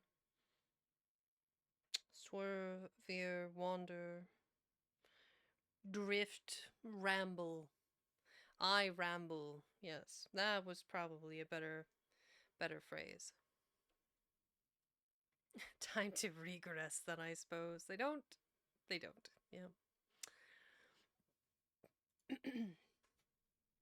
Let's see. Chapter 34, A Queen's Girl. The next 3 weeks were busy ones at Green Gables, for Anne was getting ready to go to Queen's, and there was much sewing to be done. Sewing? I guess for school clothes, I suppose. And many things to be talked over and arranged. Anne's outfit was ample and pretty, for Matthew saw to that, and Marilla for once made no objections whatever to anything he purchased or suggested. More. One evening she went up to the east gable with her arms full of delicate pale green material. Anne, here's something for a nice light dress for you. I don't suppose you really need it. You've plenty of pretty waists.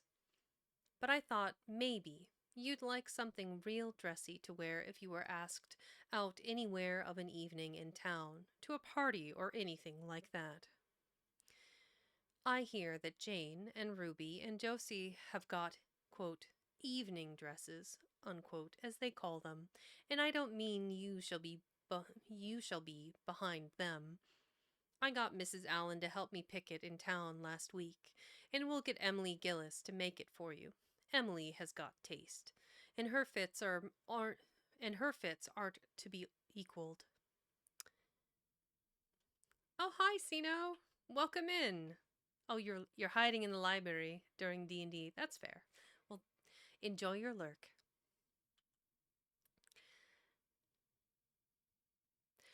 Oh, Marilla, it's just lovely, said Anne. Thank you so much. I don't believe you ought to be so kind to me.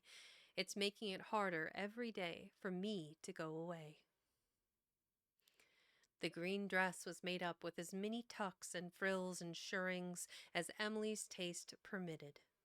Anne put it on one evening for Matthew's and Marilla's benefit, and recited the Maiden's Vow for them in the kitchen.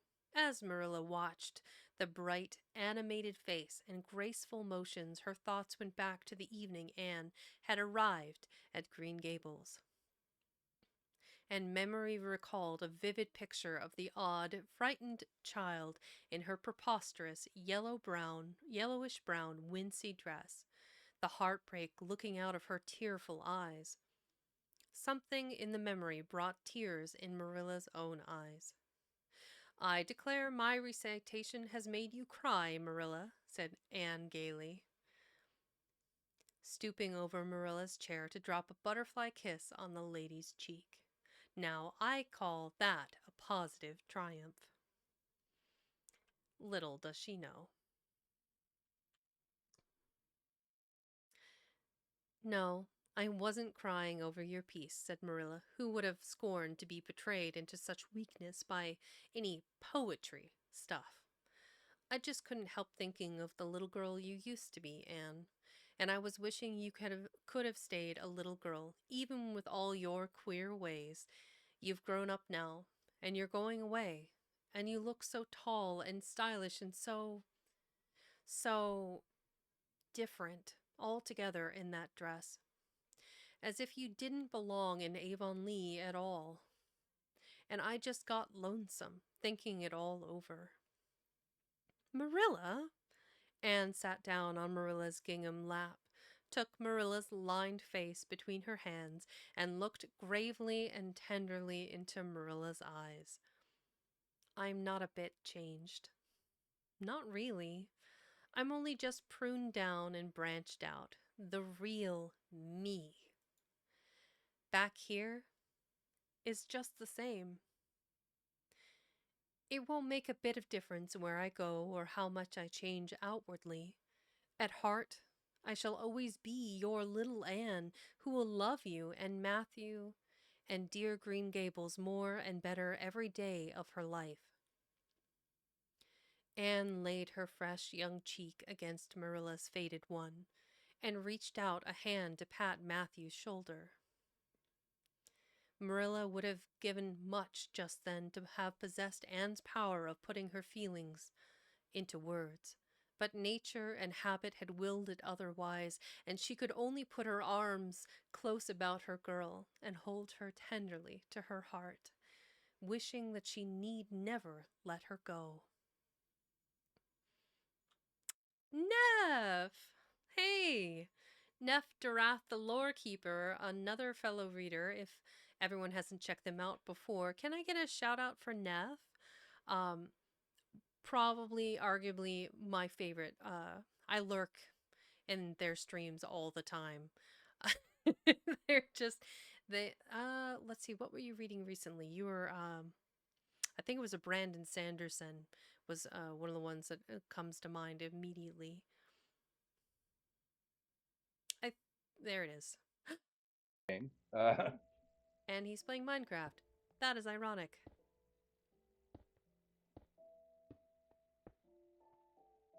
That's how I know that Axis and Yami aren't actually paying attention anymore. If I talk shit about myself and nobody tells me to stop that. Touts Neff as reading streamer plays Minecraft. That's a great clip. That was a good clip though. Yeah, it is. BQBot is taking a minute. So BQBot is the bot that I'm using, Valen, and it has to pull the link and grab the clip, and that just takes a minute. But yes, if people haven't already followed Neff, I highly recommend their content. Excellent reader and some chat interaction. They have this cool hoodie that's got a little window on it that they can like put in different pictures that I usually take advantage of by putting something hopefully relevant to the story. Though admittedly there was that cute cat from Korea that we really liked and we were going through those pictures. But anyway, I ramble. Haha. Haha. I will get back to the story.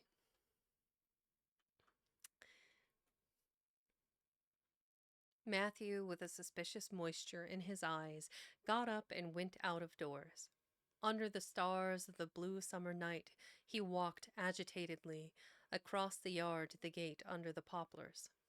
Well now, I guess she ain't been much spoiled, he muttered proudly. I guess my putting in my oar occasionally never did much harm after all. She's smart and pretty and loving too, which is better than all the rest. She's been a blessing to us, and there never was a luckier mistake than what Mrs. Spencer made. If it was luck, I don't believe it was any such thing. It was Providence, because the Almighty saw we needed her, I reckon. The day finally came when Anne must go to town. She and Matthew drove in one fine September morning after a tearful parting with Diana and an untearful, practical one, on Marilla's side at least, with Marilla. But when Anne had gone, Diana dried her tears and went to a beach picnic at White Sands with some of her Carmody cousins, where she contrived to enjoy herself tolerably well, while Marilla plunged fiercely into unnecessary work and kept at it all day long with the bitterest kind of a heartache. The ache that burns and gnaws and cannot wash itself away in ready tears. But that night, when Marilla went to bed, acutely and miserably conscious that the little gable room at the end of the hall was untenanted by any vivid young life and unstirred by any soft breathing, she buried her face in her pillow and wept for her girl in a passion of sobs that appalled her when she grew calm enough to reflect how very wicked it must be to take on so about a sinful fellow creature. Anne and the rest of Avonlea scholars reached town just in time to hurry off to the academy. That first day passed pleasantly enough in a whirl of excitement, meeting all the new students, learning to know the professors by sight, and being assorted and organized into classes. Anne intended taking up the second-year work, being advised to do so by Miss Stacy. Gilbert Blythe elected to do the same. This meant getting a first-class teacher's license in 1 year instead of 2, if they were successful, but it also meant much more and harder work. Jane, Ruby, Josie, Charlie, and Moody Spurgeon, not being troubled with the stirrings of ambition, were content to take up the second-class work. Anne was conscious of a pang of loneliness when she found herself in a room with 50 other students, not one of whom she knew, except the tall, brown-haired boy across the room, and knowing him in the fashion she did not help her much, as she reflected pessimistically. Yet she was undeniably glad that they were in the same class. The old rivalry could still be carried on, and Anne would hardly have known what to do if it had been lacking. I wouldn't feel comfortable without it, she thought. Gilbert looks awfully determined. I suppose he's making up his mind here and now to win the medal. What a splendid chin he has. I never noticed it before. I do wish Jane and Ruby had gone in for first class too. I suppose I won't feel so much like a cat in a strange garret when I get acquainted, though. I wonder which of the girls here are going to be my friends. It's really an interesting speculation. Of course, I promised Diana that no Queen's girl, no matter how much I liked her, should ever be as dear to me as she is. But I've lots of second-best affections to bestow. I like the look of that girl with the brown eyes and the crimson waist. She looks vivid and red-rosy. And there's that pale, fair one gazing out of the window. She has lovely hair and looks as if she knew a thing or two about dreams. I'd like to know them both. Know them well. Well enough to walk with my arm about their waists and call them nicknames. But just now, I don't know them and they don't know me and probably don't want to know me particularly. Oh, it's lonesome. It was lonesomer still when Anne found herself alone in her hall bedroom that night at twilight. Oh, pardon. She was not to board with the other girls, who all had relatives in town to take pity on them. Miss Josephine Barry would have liked to board her, but Beechwood was so far from the academy that it was out of the question. So Miss Barry hunted up a boarding house, assuring Matthew and Marilla that it was the very place for Anne. Ah, Silverlink, it's been a minute. Silverlink Fox? Yes, you do. Sometimes my schedule hasn't been as good as it needs to be, but I'm trying. I will continue to try to bring stories to everyone. Thank you for the bless you. The lady who keeps it is a reduced gentlewoman, explained Miss Barry. Her husband was a British officer, and she is very careful what sort of boarders she takes, and will not meet with any objectionable persons under her roof. The table is good, and the house is near the academy in a quiet neighborhood.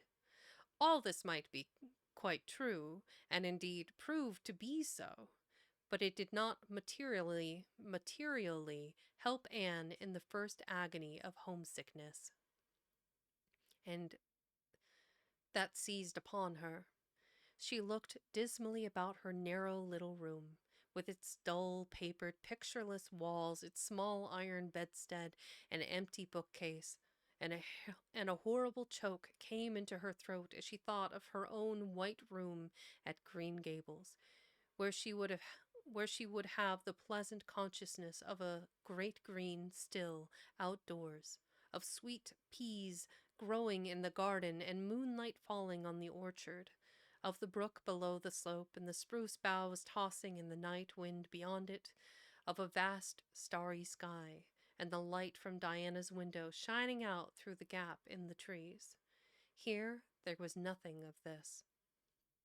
Anne knew that outside of her window was a hard street, with a network of telephone wires shutting out the sky, the tramp of alien feet, and 1,000 lights gleaming on stranger faces. She knew that she was going to cry and fought against it. Mood.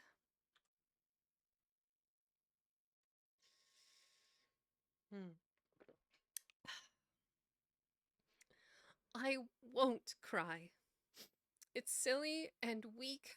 There's the third tear splashing down my nose.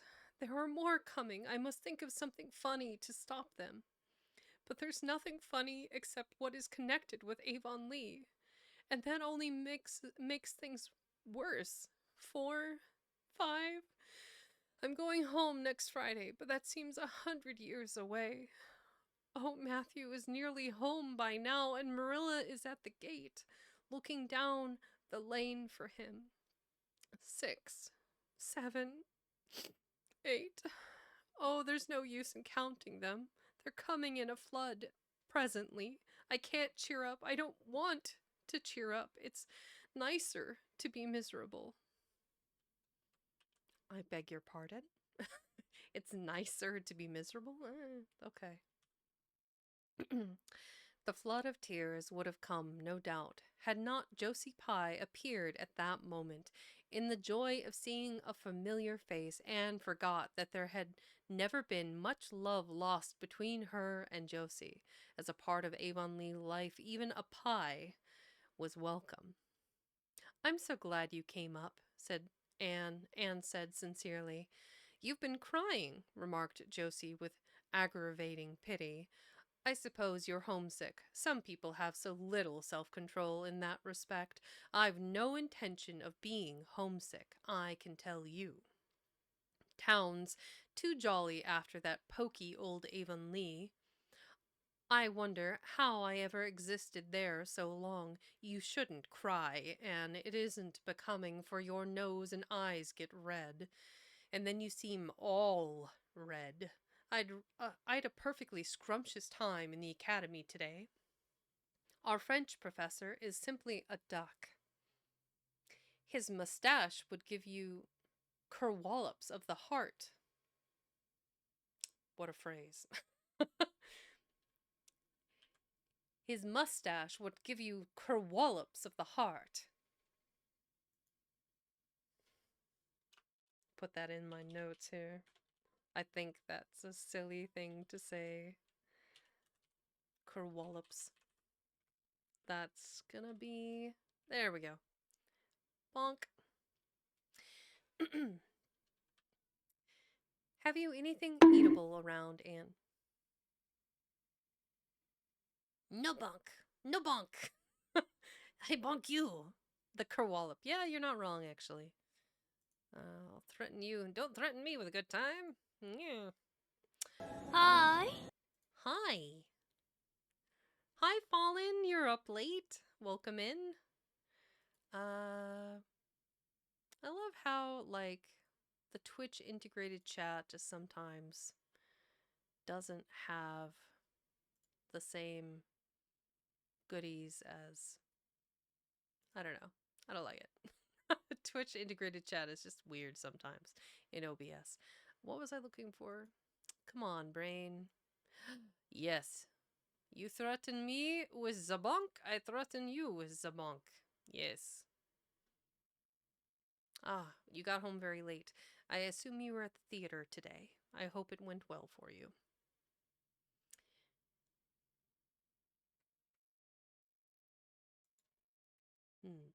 Let's see. Have you anything eatable around, Anne? I'm literally starving.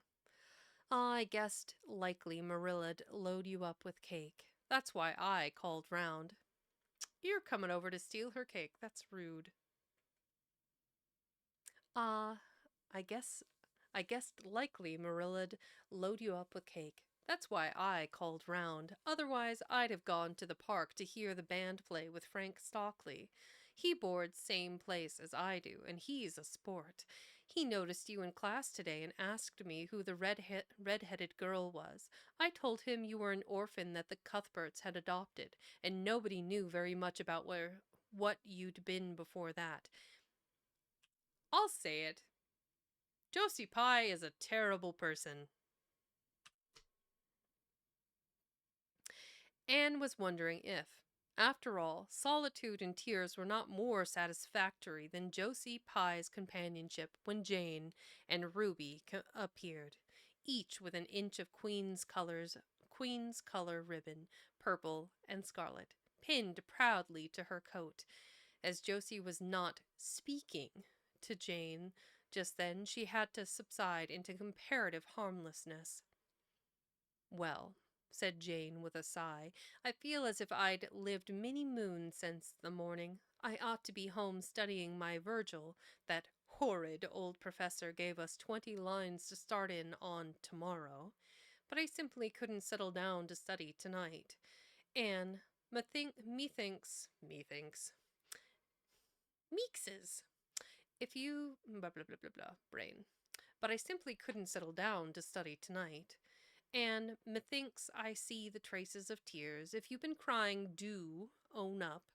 It will restore my self-respect, for I was shedding tears freely before Ruby came along. I don't mind being a goose so much if somebody else is goosey too." cake? You'll give us a tiny piece. You'll give me a tiny piece. Teeny piece. You'll give me a teeny piece, won't you?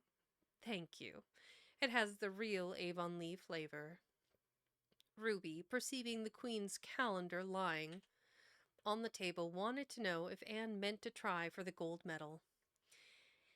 Anne blushed and admitted she was thinking of it. Oh, that reminds me, said Josie. Queen's is to get one of the Avery scholarships after all. The word came today. Frank Stockley told me his uncle is one of the board is one of the board of governors, you know. It will be announced in the academy tomorrow. An Avery scholarship. Anne felt her heart beat more quickly, and the horizons of her ambition shifted and broadened as if by magic. Before Josie had told the news, Anne's highest pinnacle of aspiration had been a teacher's provincial license. Class first, at the end of the year, and perhaps the medal.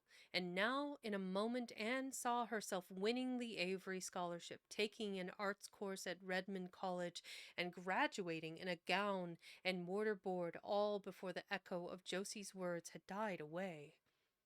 For the Avery scholarship was in English, and Anne felt that here her foot was on her native heath.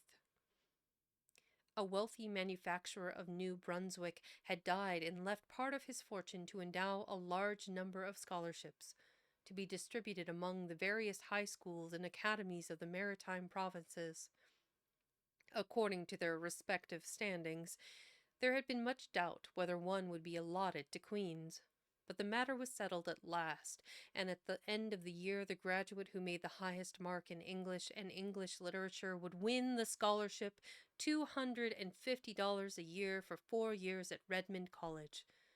No wonder that Anne went to bed that night with tingling cheeks. $250.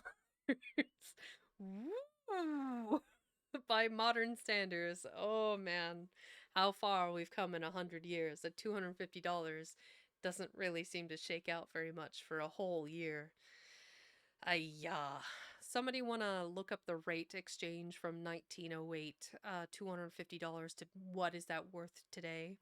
I'm curious. Did it keep up with inflation? Probably not. We'll see. I'll win that scholarship if hard work can do it, she resolved. Wouldn't Matthew be proud if I got to be a B.A.? Oh, it's delightful to have ambitions. I'm so glad I have such a lot. And there never seems to be any end to them. That's the best of it. Just as soon as you attain to one ambition, you see another glittering higher up still. It does make life so interesting. Let's look at the conversions. So about 8,500 or so. Data goes back to 1913, not to 1908, but it'd be about just shy of 8K from 1993.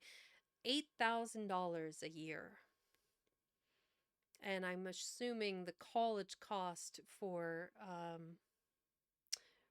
Redmond College in 1913 probably wasn't that expensive, so that would be enough for her to live off of and pay for her college expenses. If only. If only.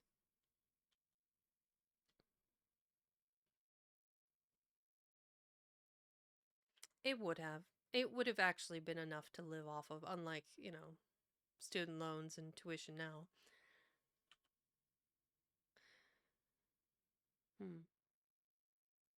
Just as soon as you attain to one ambition, you see another one glittering higher up still. It does make life so interesting. It really does. Having ambitions, dreams, and imagination makes life more interesting. All right, where are we at? So I can read another chapter, easy. And then after this next chapter, we'll probably have to take another short break. And then we'll be able to finish the book, hopefully, knocking on wood, because we have 23-ish Math hard. Brain. 29. We have 29 more pages left to read today. So, ladies and gentlemen, as a friendly reminder, and everyone attending today in the library, be sure to take care of yourselves. Stretch if you need to. Grab something to eat if you need to.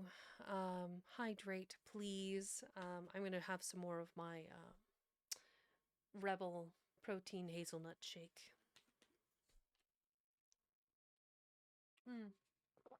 What was the protein source in this? I think it was almonds, wasn't it? I know hazelnut was in it. Do do do do do do. Coconut milk. Oh, I guess this would be technically vegetarian, wouldn't it? Coconut milk, pea protein, huh? Hazelnut butter, cocoa powder, sugar, coconut sugar, vanilla, da da da da. I don't know what maca is. Reishi mushrooms in it. Zinc gluconate. There's a word. With adaptogens and immune support. Highly recommend it. Give me a second.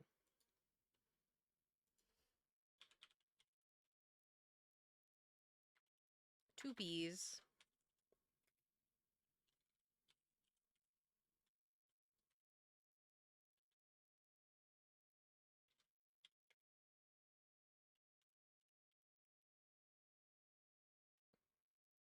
There we go. Images. This one, well, they've done some rebranding, but one of these. I think this is the one. Yeah, this is the one. Huzzah! So, 16 grams of protein, coconut milk with chocolate and roasted hazelnuts. 10 out of 10. This is amazing, like, filler, flavor. You could add coffee into it if you wanted to. Here's the back of it. So, all the proteins, milligrams, the maca root, reishi mushrooms, yada yada yada, low caffeine. Anyway, I ramble. Oh man, never stops. Bonk. Bonk bonk. Ta-da! There we go. So we are on to chapter 25. The Winter at Queen's. So some time has passed since when she got to Queen's to the winter season. So probably got through the fall class load, I'm guessing.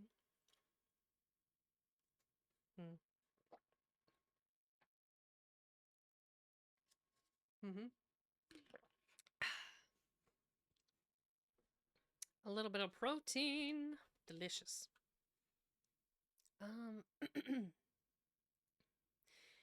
Anne's homesickness wore off, greatly helped in the wearing by her weekend visits home, as long as the open weather lasted. The Avonlea students went out to Carmody on the new branch railway. On the new branch railway every Friday night. Diana and several other Avonlea young folks.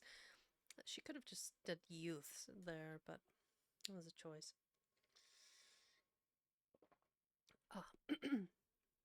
Diana and several other Avonlea young folks were generally on hand to meet them, and they all walked over to Avonlea in a merry party. Anne thought those Friday evening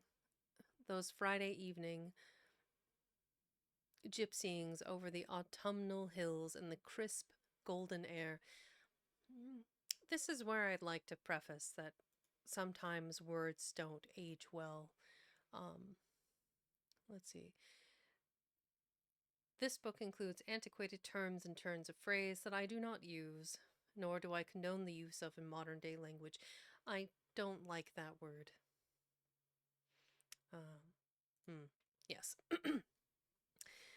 With the home lights of Avonlea twinkling beyond, were the best and dearest hours in the whole week. Gilbert Blythe nearly always walked with Ruby Gillis and carried her satchel for her. Ruby was a very handsome young lady. Now, thinking herself quite as grown up as she really was, she wore her skirts as long as her mother would let her and did her hair up in town, though she had to take it down when she went home. She had large, bright blue eyes, a brilliant complexion, and a plump, showy figure. She laughed a great deal, was cheerful and good-tempered, and enjoyed the pleasant things of life, frankly. But I shouldn't think she was the sort of girl Gilbert would like, whispered Jane to Anne. Anne did not think so either, but she would not have said so for the Avery scholarship. She could not help thinking, too, that it would be very pleasant to have such a friend as Gilbert to jest and chatter with, and exchange ideas about books and studies and ambitions. Gilbert had ambitions, she knew, and Ruby Gillis did not seem the sort of person with whom such could be profitably discussed. There was no silly sentiment in Anne's ideas concerning Gilbert. Boys were, to her, when she thought about them at all, merely possible good comrades. Oh, Bratty, what's that, Tulu? Bratty Kulu? Like, well, I guess it's like Cthulhu, but Kulu. Bratty Kulu, welcome in. Welcome to my library. I am Vexing Hat, and if you're here for a listen, I am currently reading Anne of Green Gables. Thanks for joining.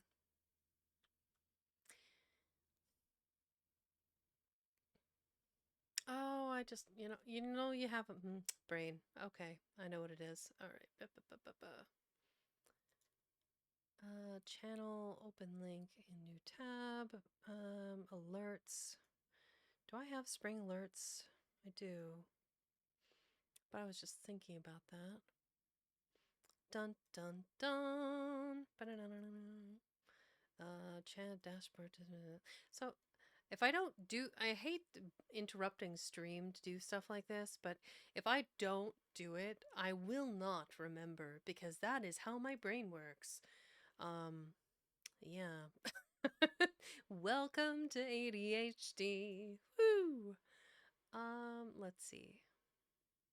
Hi. Hi. Enjoy the follower emotes. They are super cute, and if you haven't seen their content before, Yuki is phenomenal. That's on. That's on. Do, do, do, do, do. I don't know. I just assume Twitch is at regular, so I've got it on. Okay, whatever. Eventually, one of these days, I will have new alerts for you. I got a preview of what they look like today. And, while I'm feeling generous, let me go ahead and open those up and you guys can see them now before things get underway. Ba, ba, ba, ba. I don't know. I'm terrible at holding secrets, so it's going to be like, oh, I want to show these things off because I think they're cool. So here is, we'll open this one. And also,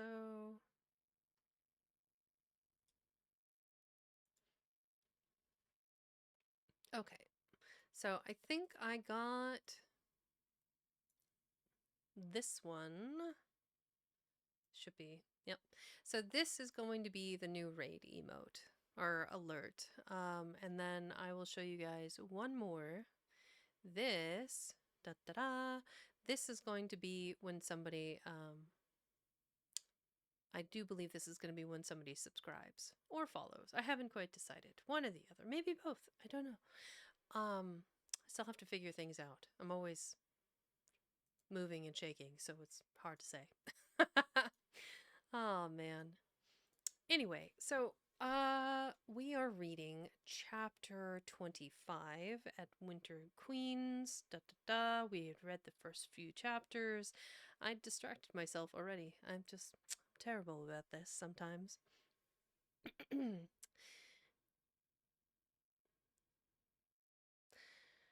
Gilbert had ambitions. she knew, and Ruby Gillis did not seem the sort of person with whom such could be profitably discussed.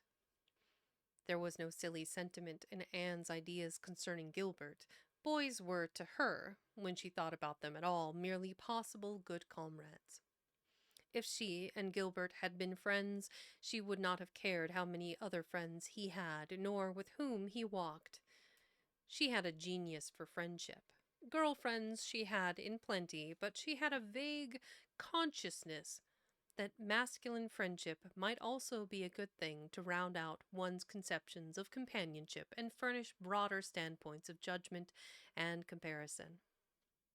You know what? I agree. I think that the friendships that I have developed over the years with mask individuals or men over time that are just strictly friendships, I think have broadened my perspective and given me so much better understanding of interpretation of stories, literature of all kinds, just good companionship.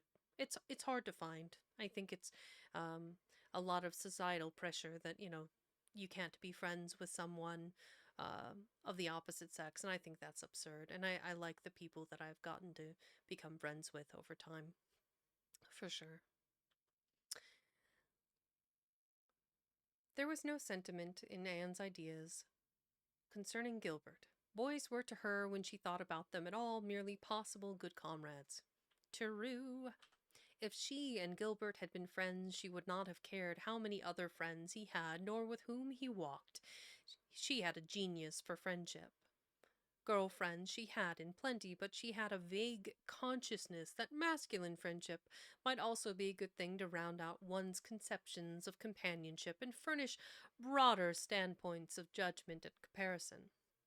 Not that Anne could have put her feelings on the matter into just such clear definition, but she thought that if Gilbert had ever walked home with her from the train, over the crisp fields and along the ferny byways, they might have they might have had many and merry and interesting conversations about the new world that was opening around them and their hopes and ambitions therein. Gilbert was a clever young fellow with his own thoughts about things and a determination to get the best out of life and put the best into it. Ruby Gillis told Jane Andrews that she didn't understand half the things Gilbert Blythe said. He talked just like Anne Shirley did when she had a thoughtful fit on, and for her part, she didn't think it any fun to be bothering about books and that sort of thing when you didn't have to. Frank Stockley had lots more dash and go, but then he wasn't half as good-looking as Gilbert, and she really couldn't decide which she liked better, or which she liked best.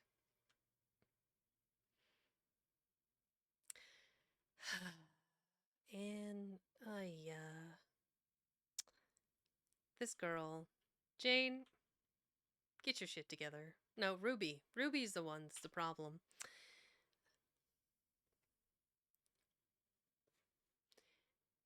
In the academy, Anne gradually drew a little circle of friends about her, thoughtful, imaginative, ambitious students like herself, with the rose-red girl, Stella Maynard, and the dream girl, Priscilla Grant. She soon became intimate, finding the latter pale, spiritual-looking maiden to be full to the brim of mischief and pranks and fun, while the vivid, black-eyed Stella had a heart full of wistful dreams and fancies as aerial and rainbow-like as Anne's own. After the Christmas holidays, the Avonlea students gave up going home on Fridays and settled down to hard work. By this time, all the Queen's scholars had gravitated into their own places in the ranks and the various classes, and had assumed distinct and settled shadings of individuality. Certain facts had become generally accepted. It was admitted that the medal contestants had practically narrowed down to three: Gilbert Blythe, Anne Shirley, and Lewis Wilson. The Avery scholarship was more doubtful any one of a certain six being a possible winner. The bronze medal for mathematics was considered as good as won by a fat, funny little upcountry boy with a bumpy forehead and a patched coat. Okay. Are we not going to get to know what his name is? Silly. Ruby Gillis was the handsomest girl of the year at the academy. In the second year classes, Stella Maynard carried off the palm for beauty, with a small but critical minority in favor of Anne Shirley. Ethel Marr was admitted by all competent judges to have the most stylish modes of hairdressing, and Jane Andrews, plain, plodding, conscientious Jane, carried off the honors in the domestic science course. Even Josie Pye attained a certain preeminence as the sharpest-tongued young lady in attendance at Queen's. That tracks. Josie's mean. So it may be fairly stated that Miss Stacy's old pupils held their own in the wider arena of the academical course. Anne worked hard and steadily. Her rivalry with Gilbert was as intense as it had ever been in Avonlea School, although it was not known in the class at large. But somehow the bitterness had gone out of it. Anne no longer wished to win for the sake of defeating Gilbert, rather for the proud consciousness of a well-won victory over a worthy foeman. It would be worthwhile to win, but she no longer thought life would be insupportable if she did not. In spite of lessons, the students found opportunities for pleasant times, as you do, and spent... Oh, a good question. Is this the book that the Netflix show is inspired on? Yes, correct. It is Anne of Green Gables. There was a Netflix series, an animated series out of Japan, which is super popular and it's actually quite good. I believe it's free on YouTube if you wanted to see the animated series. But yeah, Anne of Green Gables. There's been a couple of movies, TV series, and the animated series on it. But yes, so quite good. Yeah, the animated one is. I don't know about the other ones. But yeah, Anne of Green Gables came out in this was what, 1908. That is Lucy Maud Montgomery. It's set in the Prince Edward Island, I believe. Yes, I think the costuming designs, the character portrayals are very true to the book. And it's very fun. I don't remember if they dyed her hair. I think they did.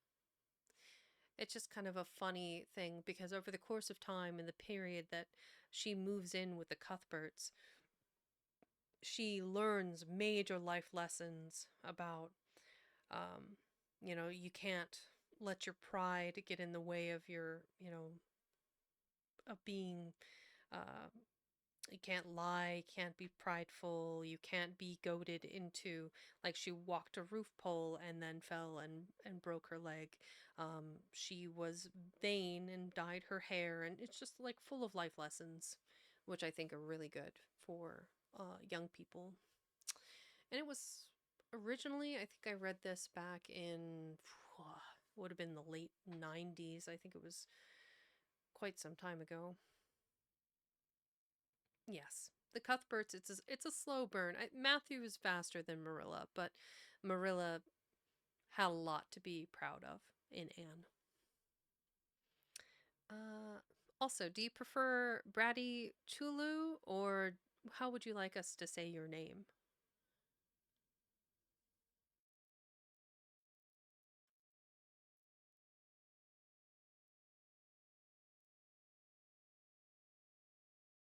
Lulu is fine. Okay.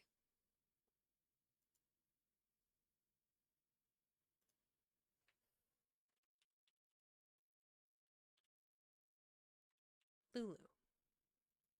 Saved and remembered. Awesome. Close that. Ta-da.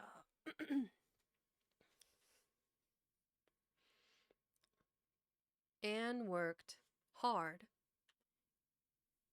Let's see, there we go. Anne worked hard and steadily. Her rivalry with Gilbert was intense. Oh, I read that whole paragraph. This is what happens when I start talking to chat. I lose where I was. Um, mm, mm, mm. Okay, I do want to start in the middle of that paragraph, I think. Anne no longer wished to win for the sake of defeating Gilbert, rather for the proud consciousness of a well-won victory over a worthy foeman. It would be worthwhile to win, but she no longer thought life would be insupportable if she did not.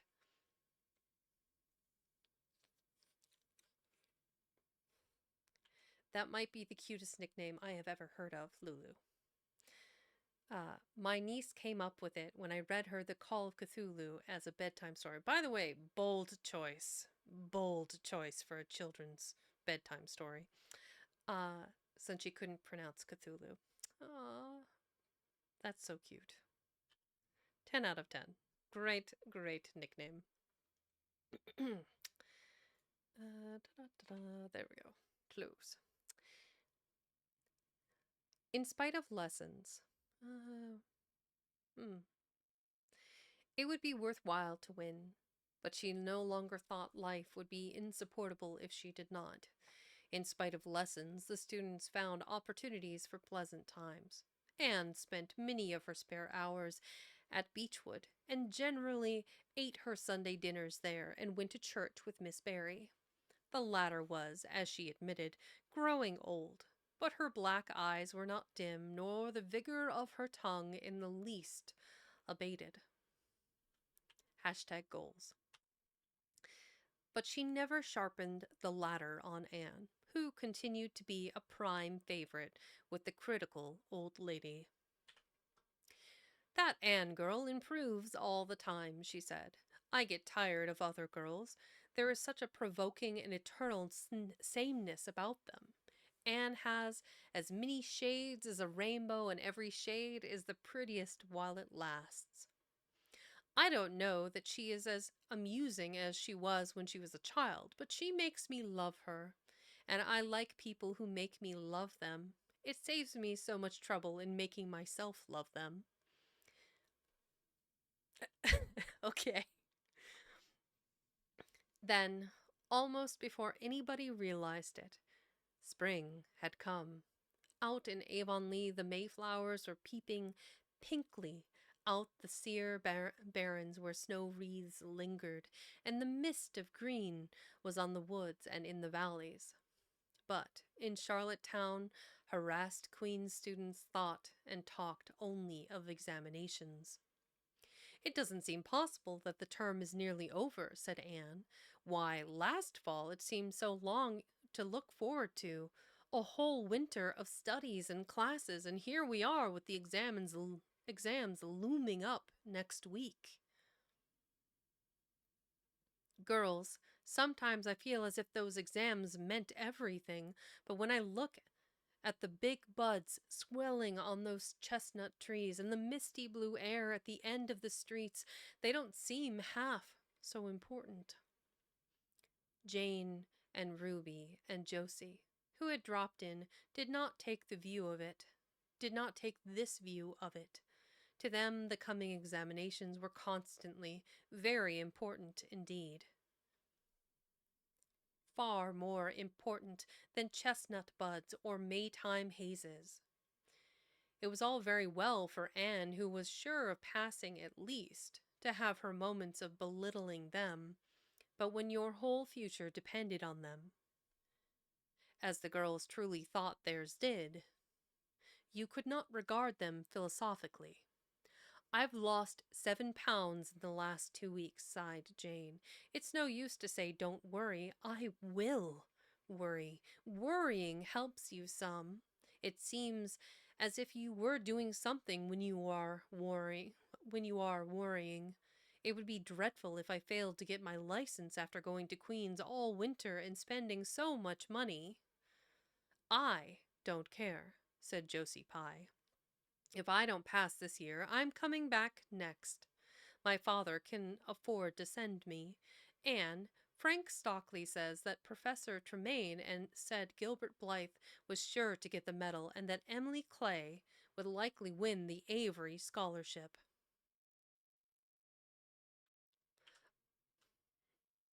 A pox on Professor Tremaine. That may make me feel badly tomorrow, Josie, laughed Anne. But just now I honestly feel that as long as I know the violets are coming out all purple down in the hollow below Green Gables, and that little ferns are poking their heads up in Lover's Lane, it's not a great deal of difference whether I win the Avery or not. I've done my best, and I begin to understand what it means by the joy of the strife.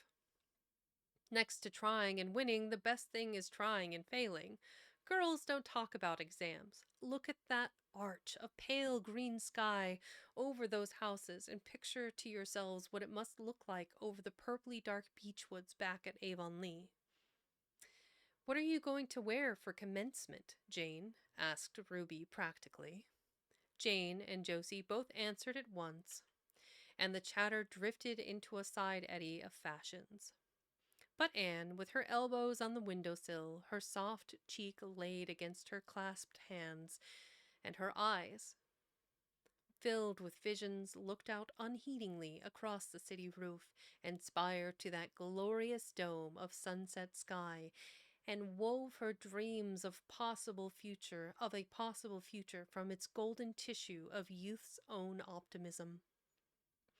All the beyond was hers, with its possibilities lurking rosily in the oncoming years. Each year a rose of promise, to be woven into an immortal chaplet. Her imagination is something fierce. Absolutely love it. Absolutely. Let's see. I do not have enough time to read this next chapter. That's 36 of 37. So we need to take a quick break. I could do a snooze. If I do a snooze, I think I can get one more chapter, but I will have to. Lulu. Huh? Dead. Should I love them or not? Love me. I bet. Mood. Fair. All right. We'll go ahead and take a quick break now. I am low on water anyway, so let me do that. I'll go get my water, and when we come back, we'll read the last two chapters, and then we'll find somebody lovely to go visit. So, gird your loins. I will be right back.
I have returned forthwith.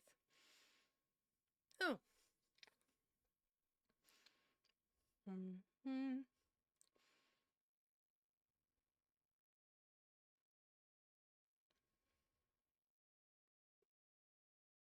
Aw, thank you.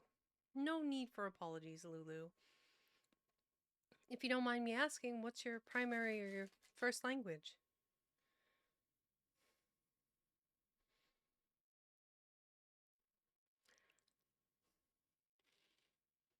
Hmm.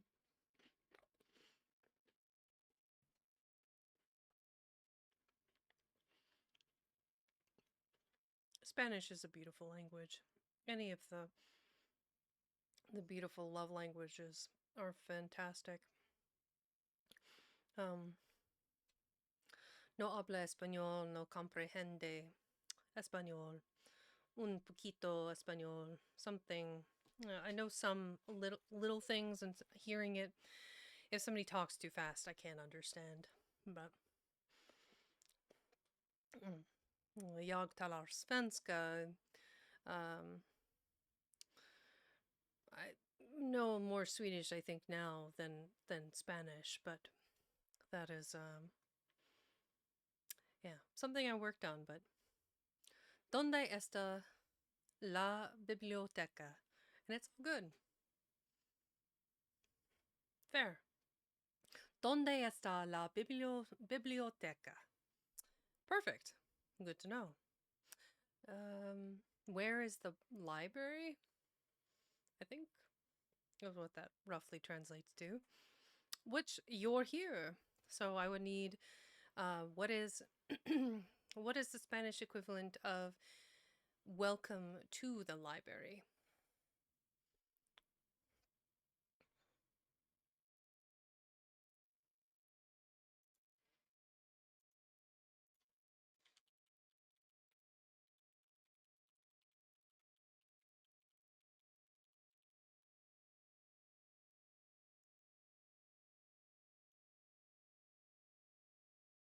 Bienvenido a la biblioteca.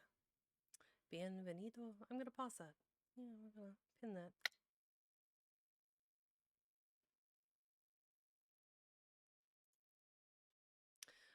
Bienvenida, in case it's a female subject. I don't know. I feel like a biblioteca is, you know, the masculine form would be fine, as it's. I'm not sure that libraries are gendered. Yeah. I now identify as a library.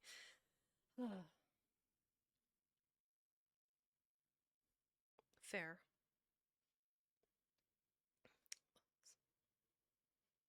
So in Swedish it would be Välkommen till biblioteket. So yeah. Yeah, it's true. It's true. Mm.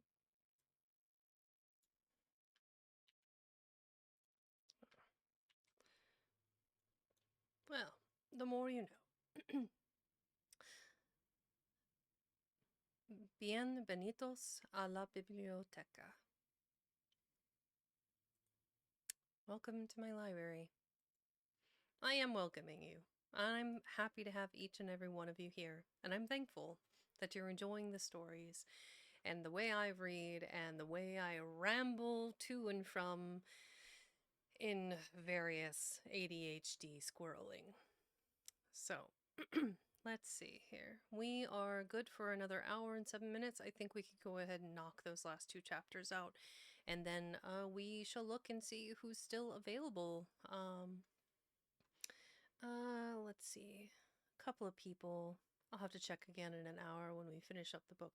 Ooh, Neff is reading. That would be really easy to go like from story to story. We shall see if they are still reading in an hour's time. Yes, it is true. Is the ADHD, though it was a bit late in diagnosis, but given the last couple years of TikTok and exposure and realizing, oh fuck, I see it. I see it everywhere. I see it in habits, I see it in behavior, task management, like the emotional reactions to some things. It's just neurodivergency all over the place. Oh, I wish I had been diagnosed that young. I wonder what changes that would have met. However, through challenges, we ourselves grow in new and unexpected ways. So, we shall see. But I do think with a proper diagnosis of ADHD, that allows me to find methodologies that assist individuals with that neurodivergent um, diagnosis, like understand and be able to understand myself and help others, and hopefully, oh yeah, the medications back in the day were terrible. I have a friend that was on one that they're they were just zonked all the time, and I'm not ready for medication. I think Zaza. I prefer Zaza. It helps a lot. Okay, interesting, notable. I'm doing the whole talking thing before I try the medication route.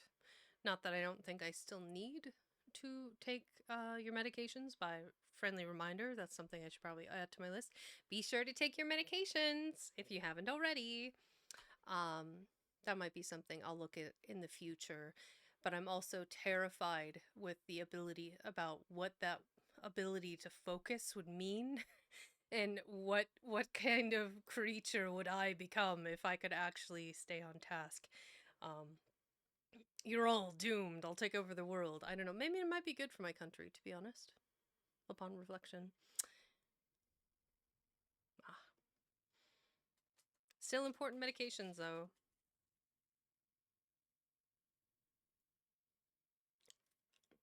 Mm. Oh, I should remember to do that. Hold on.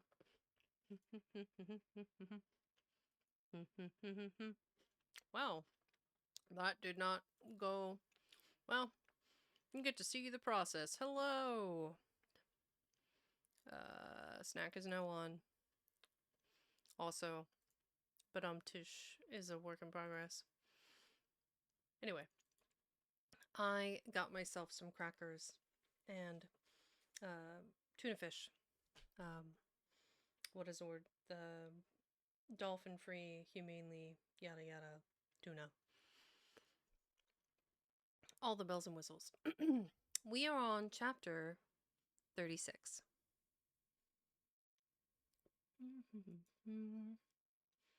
Nestle Crunch. Yeah. The glory and the dream. On the morning when the final results of all the examinations were to be posted on the bulletin board at Queen's, Anne and Jane walked down the street together.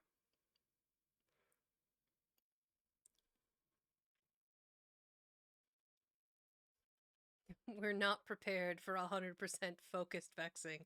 You're correct. God knew that if I could focus, I wouldn't leave jobs for the rest of the writers in the world. Fair.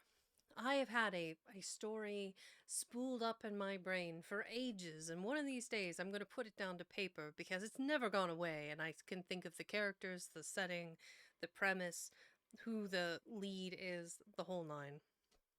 I am currently working on 3 novels, 2 Dungeons and Dragons campaigns, and a kid's bedtime storybook. You are overworked, my dear Lulu. That is very impressive. Honestly, part of me wants to remember all of the details of being a dungeon master, but part of me just enjoys just being a different character in every story. I think it's hard. Hard choosing. Let's see.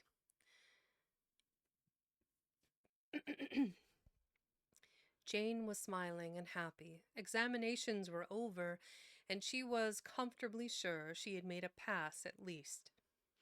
Further considerations troubled Jane not at all. She had no soaring ambitions, and consequently was not affected with the unrest attendant thereon. For we pay a price for everything we get or take in this world, and although ambitions are well worth having, they are not to be cheaply won, but exact their dues of work and self-denial, anxiety and discouragement. Anne was pale and quiet. In 10 more minutes she would know who had won the medal and who the Avery. Beyond those 10 minutes there did not seem, just then, to be anything worth being called time.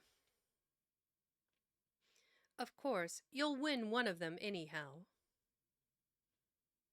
said Jane, who couldn't understand how the faculty could be so unfair as to order it otherwise. I have no hope of the Avery, said Anne.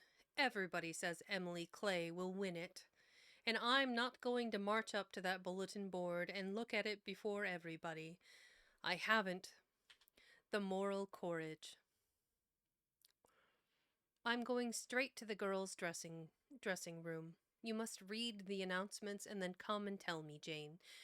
And I implore you, in the name of our old friendship, to do it as quickly as possible. If I have failed, just say so, without trying to break it gently. And whatever you do, don't sympathize with me. Promise me this, Jane. Jane promised solemnly, but as it happened, there was no necessity for such a promise. When they went up the entrance steps of Queen's, they found the hall full of boys who were carrying Gilbert Blythe around on their shoulders and yelling at the tops of their voices, "Hurrah for Blythe, medalist!" For a moment Anne felt one sickening pang of defeat and disappointment. So she had failed and Gilbert had won. Well, Matthew would be sorry. He had been so sure she would win. And then somebody called out, "3 cheers for Miss Shirley, winner of the Avery!" "Oh, Anne," gasped Jane as they fled to the girls' dressing room amid hearty cheers. "Oh, Anne, I'm so proud. Isn't it splendid?" And then the girls were around them, and Anne was the center of a laughing, congratulating group. Her shoulders were thumped and her hands shaken vigorously. She was pushed and pulled and hugged, and among it all, she managed to whisper to Jane, "Oh, won't Matthew and Marilla be pleased? I must write the news home right away." Commencement was the next important happening. The exercises were held in the in the big assembly hall of the academy. Yeah, let's go Anne. Anne with an E. The exercises were held in the big assembly hall of the academy. Addresses were given, essays read, songs sung, the public award of diplomas, prizes, and medals made. Matthew and Marilla were there with eyes and ears for only one student on the platform.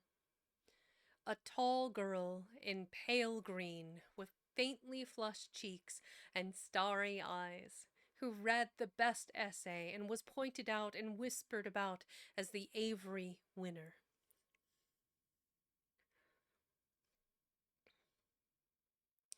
"Reckon you're glad we kept her, Marilla," whispered Matthew, speaking for the first time since he had entered the hall when Anne had finished her essay. "It's not the first time I've been glad," retorted Marilla. "You do like to rub things in, Matthew Cuthbert." Mind, these are both like 60-something siblings that live together. So I'm sure that sibling rivalry, even at that age, is still strong. Miss Barry, who was sitting behind them, leaned forward and poked Marilla in the back with her parasol.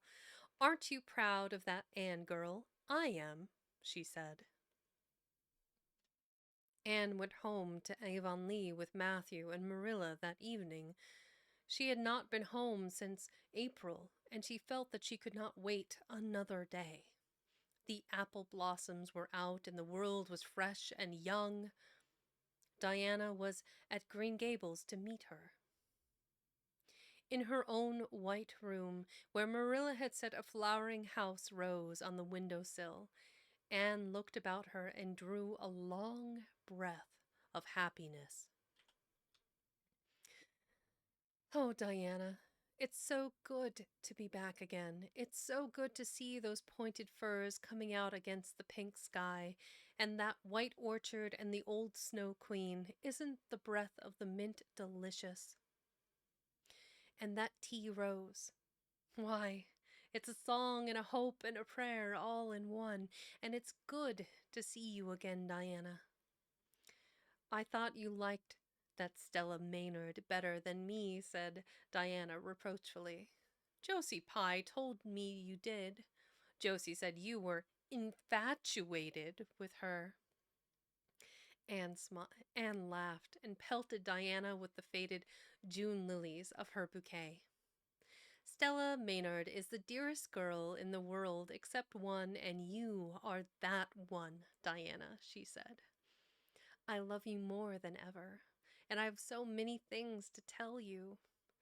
But just now, I feel as if it were joy enough to sit here and look at you. I'm tired, I think. Tired of being studious and ambitious. I mean to spend at least 2 hours tomorrow lying out in the orchard grass, thinking of absolutely nothing. 'Tis the time for touching grass.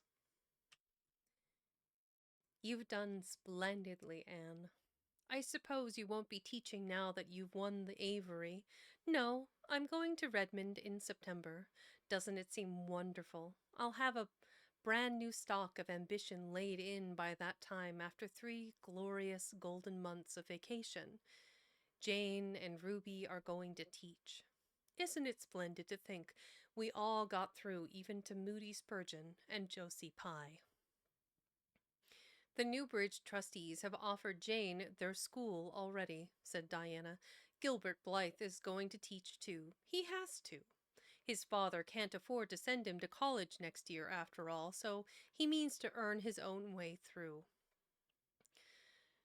I expect he'll get the school here if Miss Ames decides to leave.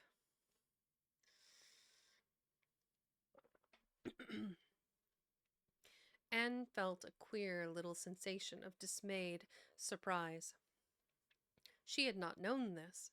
She had expected that Gilbert would be going to Redmond also. What would she do without their inspiring rivalry? Would not work, even at a co-educational college with a real degree in prospect, he rather flat without her friend the enemy? Be rather flat without her friend the enemy? The next morning, at breakfast, it suddenly struck Anne that Matthew was not looking well. Surely he was much grayer than he had been a year before. Marilla, she said hesitatingly when he had gone out, is Matthew quite well? No, he isn't, said Marilla in a troubled tone. He's had some real bad spells with his heart this spring, and he won't spare himself a mite. I've been real worried about him, but he's some better this while back, and we've got a good hired man, so I'm hoping he'll kind of rest and pick up.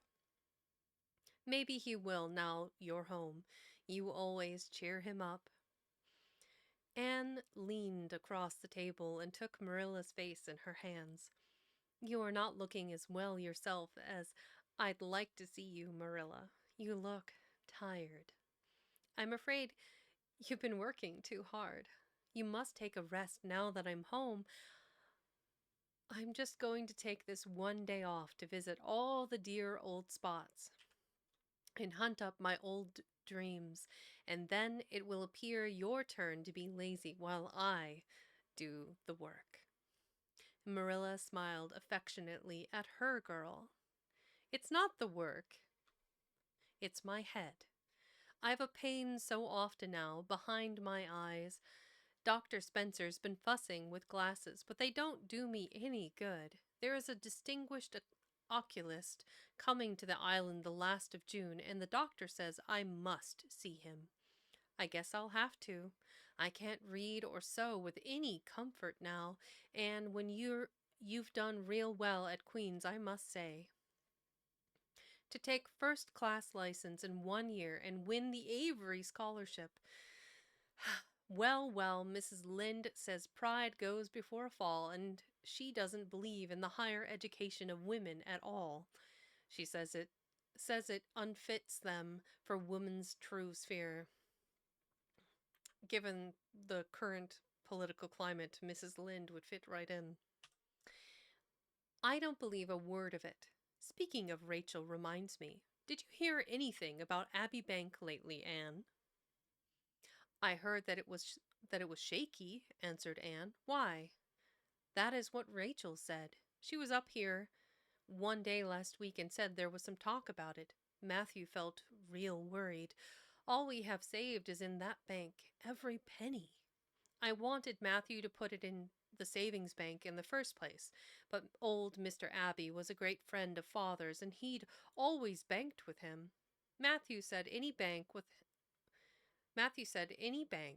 him at the head of it was good enough for anybody. I think he has only been its nominal head for many years, said Anne. He is a very old man. His nephews are really at the head of the institution. Well, when Rachel told us that, I wanted Matthew to draw our money right out, and he said he'd think of it. But Mr. Russell told him yesterday that the bank was all right.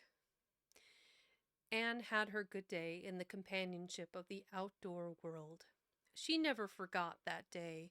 It was so bright and golden and fair, so free from shadow and so lavish of blossom. Anne spent some of its rich hours in the orchard. She went to the Dryad's Bubble and Willowmere and Violet Vale. She called at the manse and had a satisfying talk with Mrs. Allen. And finally, in the evening, she went with Matthew for the cows, through Lover's Lane to the back pasture. Welcome in. That's Uncle Bill Druin. How's it going? Oh, you're even one of my subscribers. This is first time chatting. Welcome in. Thanks for saying hi. Is that a cute little mouse? Oh my gosh. Love Peak left, Love Peak right, and Jerry Peak. Califo 37. I don't think I've seen that streamer before. California Burb. Oh, look at these bird emotes. These are 10 of 10. They've even got like raving quail, I think, a goat. These are really cute. You have excellent taste in emotes. In another reading fun stream. Fair, very fair. I've thought about going back to reading fun, but I find that more people find my streams in ASMR than anything else. And I gotta tell you, it drives me crazy that there's not actually an icon for reading fun. I really wish they just had some cool book on the cover or something. Yeah, I'll show you guys what I mean. 'Cause it drives me crazy. I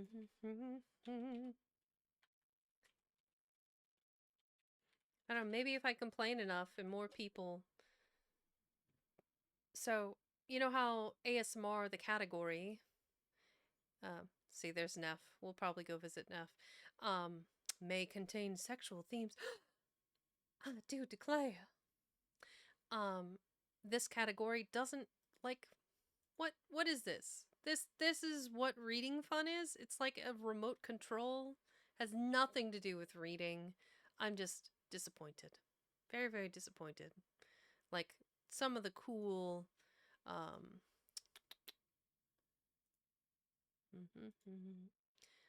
Look at these. Look at these gorgeous, absolutely gorgeous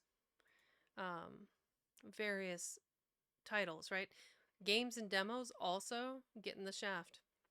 League of Legends, V Rising, special events.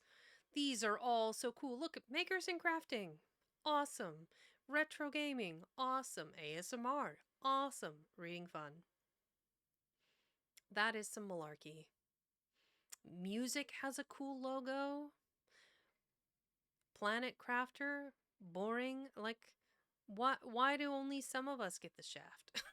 It's just, there's so many cool ones for all the various games that you can play.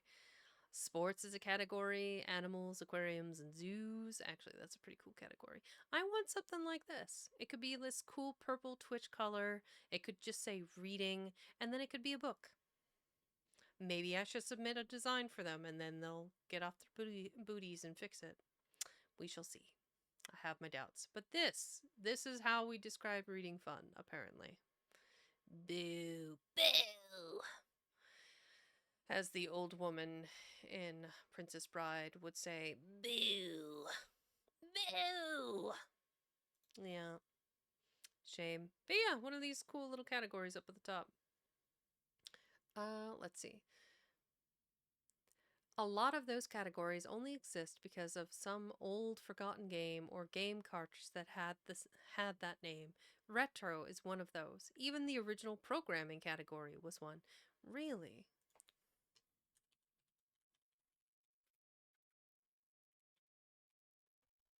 Really? Really, Discord?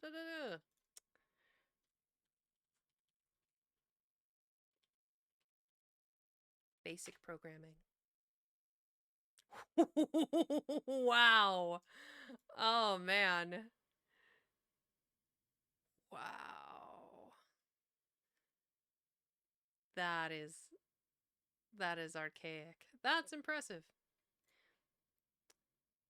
Also, somebody playing Overwatch with under this category question mark? Okay, sure. Well, I'm not gonna, quibble over what people choose for their categories. I will only quibble over what I choose, and I choose you, ASMR. Man, I really wish reading fun was cooler. I'll just have to another reminder, things to do. Design reading fun. I don't know, what would you call that? Icon, I guess? Icon. One more thing on the pile. That one's going on my monitor, so I actually do that after stream. Okay. Where was I? Pop, pop, pop. Yeah, there we go. The woods were all gloried through with sunset, and the warm splendor of it streamed down through the hill gaps in the west. Matthew walked slowly with bent head. Anne, tall and erect, suited her springing step to his. "You've been working too hard today, Matthew," she said reproachfully. "Why don't you take things easier?" "Well, now, I can't seem to," said Matthew, as he opened the yard gate to let the cows through. "It's only that I'm getting old, Anne, and keep forgetting it." "Well, well, I've always worked pretty hard, and I'd rather drop in harness." "If I had been the boy you sent for," said Anne, wistfully, "I'd be able to help you so much now, and spare you in 100 ways."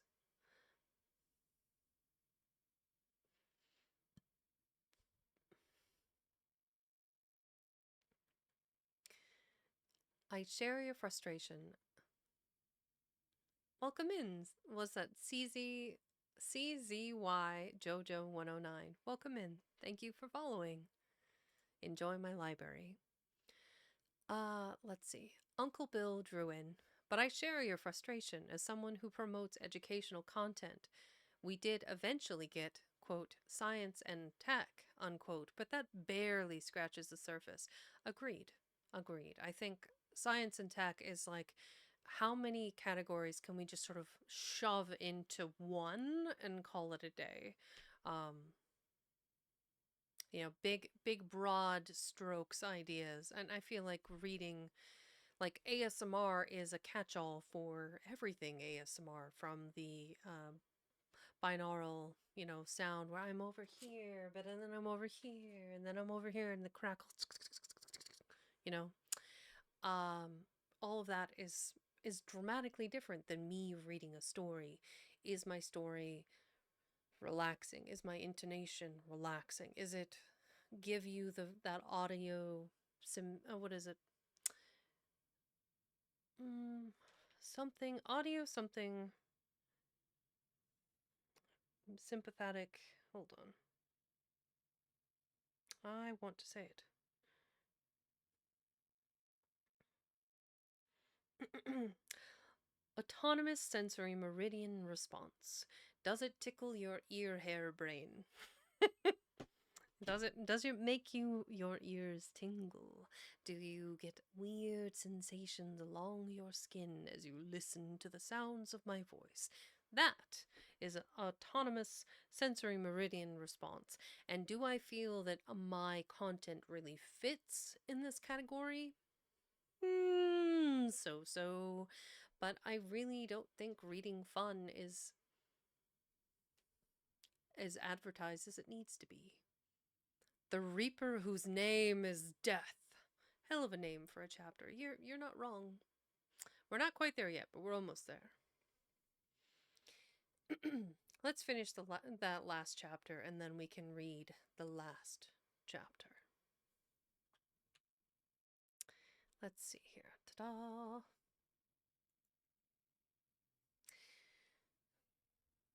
I could spare you in 100 ways. I could find it in my heart to wish I had been just for that. Well now, I'd rather have you than a dozen boys, Anne, said Matthew, patting her hand. Just mind you that rather than a dozen boys. Well now, I guess it wasn't a boy that took the Avery scholarship, was it? It was a girl. My girl that I'm proud of. Oh my God, my heart, Matthew, you can't talk like this. He smiled his shy smile at her as he went into the yard. Anne took the memory of it with her when she went to her room that night and sat for a long while at her open window, thinking of the past and dreaming of the future. Outside, the Snow Queen was mistily white in the moonshine. The frogs were singing in the marsh beyond Orchard Slope. Anne always remembered the silvery, peaceful beauty and fragrant calm of that night. It was the last night before sorrow touched her life, and no life is ever quite the same again when once that cold, sanctifying touch has been laid upon it. Ominous. Very, very ominous. And also very, very sad. I'm ready. I can do this. I got this. I'm gonna do so we have all the time in the world that we need. Okay.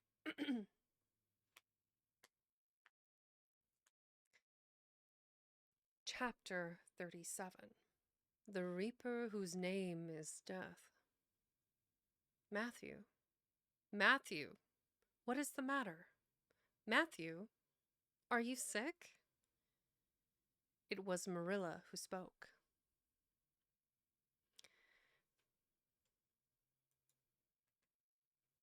Alarm in every jerky word. Anne came through the hall, her hands full of white narcissus. It was long before Anne could love the sight or odor of white narcissus again, in time to hear her and to see Matthew standing in the porch doorway, a folded paper in his hand, and his face strangely drawn and gray. Anne dropped her flowers and sprang across the kitchen to him at the same moment as Marilla. They were both too late. Before they could reach him, Matthew had fallen across the threshold. He's fainted, gasped Marilla. Anne, run for Martin. Quick, quick, he's at the barn. Martin, the hired man, who had just driven home from the post office, started at once for the doctor, calling at Orchard Slope on his way to send Mr. and Mrs. Barry over. Mrs. Lynde, who was there on an errand, came too. They found Anne and Marilla distractedly trying to restore Matthew to consciousness. Mrs. Lynde pushed them gently aside and tried his pulse, and then laid her ear over his heart. She looked at their anxious faces sorrowfully, and the tears came into her eyes.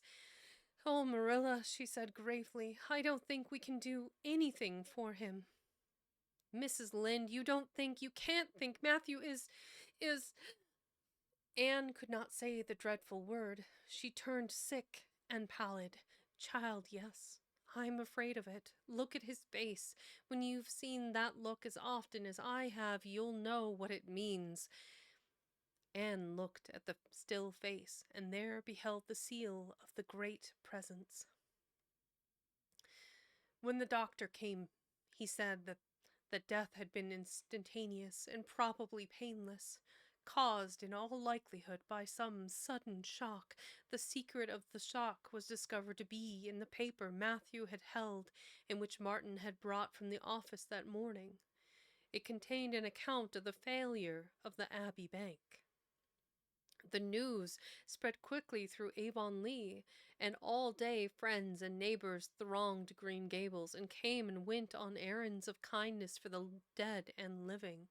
For the first time, shy, quiet Matthew Cuthbert was a person of central importance. The white majesty of death had fallen on him and set him apart as one crowned. When the calm night came softly down over Green Gables, the old house was hushed and tranquil. In the parlor lay Matthew Cuthbert in his coffin, his long gray hair framing his placid face, on which there was a little kindly smile as if he slept, dreaming pleasant dreams. There were flowers about him, sweet old-fashioned flowers which his mother had planted in the homestead garden in her bridal days, and for which Matthew had always had a secret, wordless love. Anne had gathered them and brought them to him, her anguished, tearless eyes burning in her white face. It was the last thing she could do for him. The Barrys and Mrs. Lynde stayed with them that night. Diana, going to the east gable where Anne was standing at her window, said gently, Anne, dear, would you like to have me sleep with you tonight? Thank you, Diana. Anne looked earnestly in her friend's face. I think you won't misunderstand me when I say that I want to be alone. I'm not afraid. I haven't been alone 1 minute since it happened, and I want to be. I want to be quite silent and quiet and try to realize it. I can't realize it.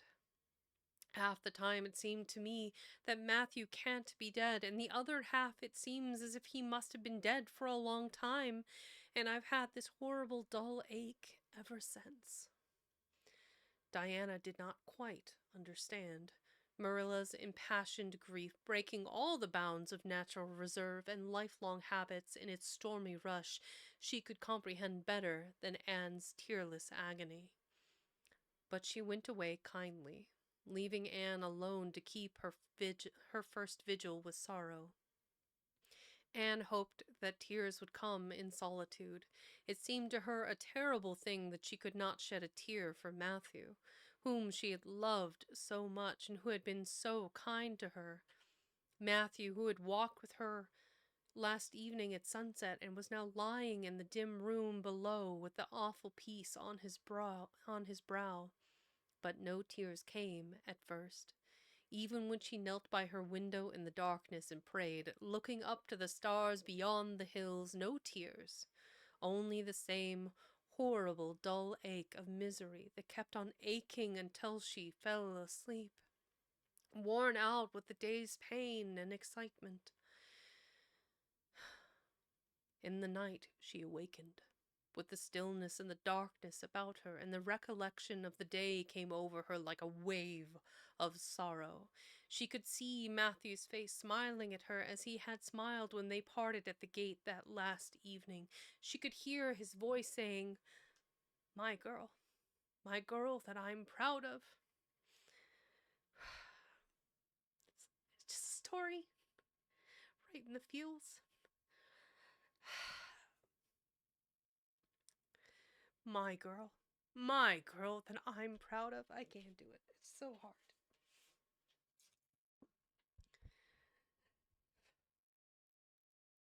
Uno momento. I got this.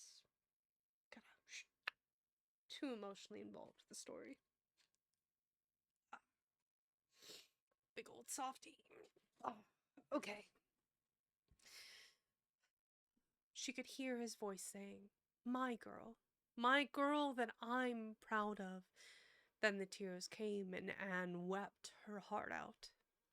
Marilla heard her and crept in to comfort her.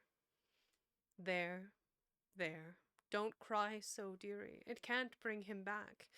It isn't right to cry so. I knew that today, but I couldn't help it then. He'd always been such a good, kind brother to me, but God knows best. Oh, just let me cry, Marilla, sobbed Anne. The tears don't hurt me like that ache did. Stay here for a little while with me and keep your arm round me so. I couldn't have Diana stay. She's good and kind and sweet. But it's not her sorrow. She's outside of it. And she couldn't come close enough to my heart to help me. It's our sorrow. Yours and mine. Oh, Marilla, what will we do without him? We've got each other, Anne. I don't know what I'd do if you weren't here. If you'd never come, oh, Anne. I know I've been kind of strict and harsh with you, maybe. But you mustn't think I didn't love you as well as Matthew did.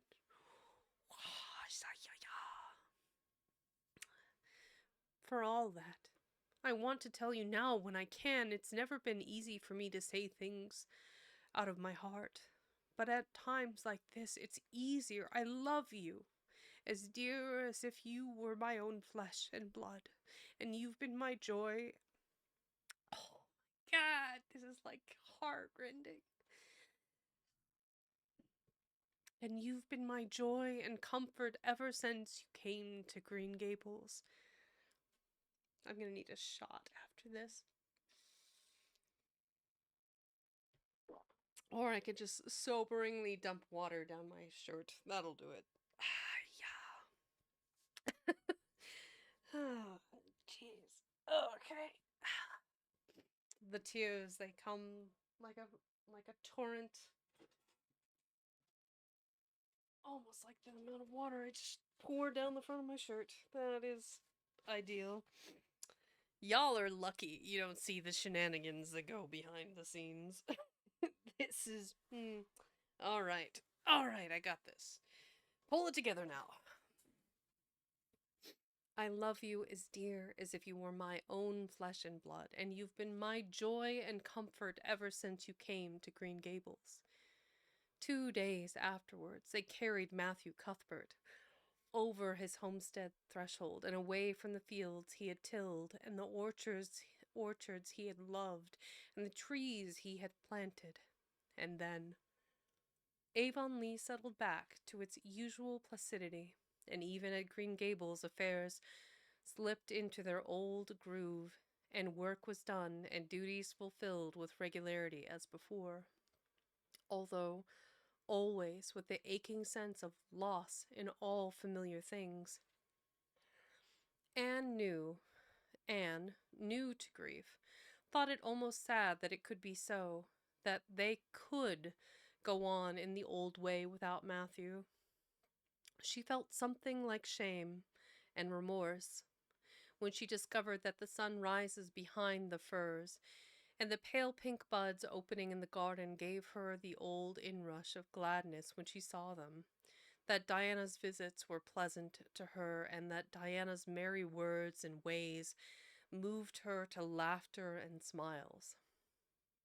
That, in brief, the beautiful world of blossom and love and friendship had lost none of its power to please her fancy and thrill her heart, that life still called to her with many insistent voices.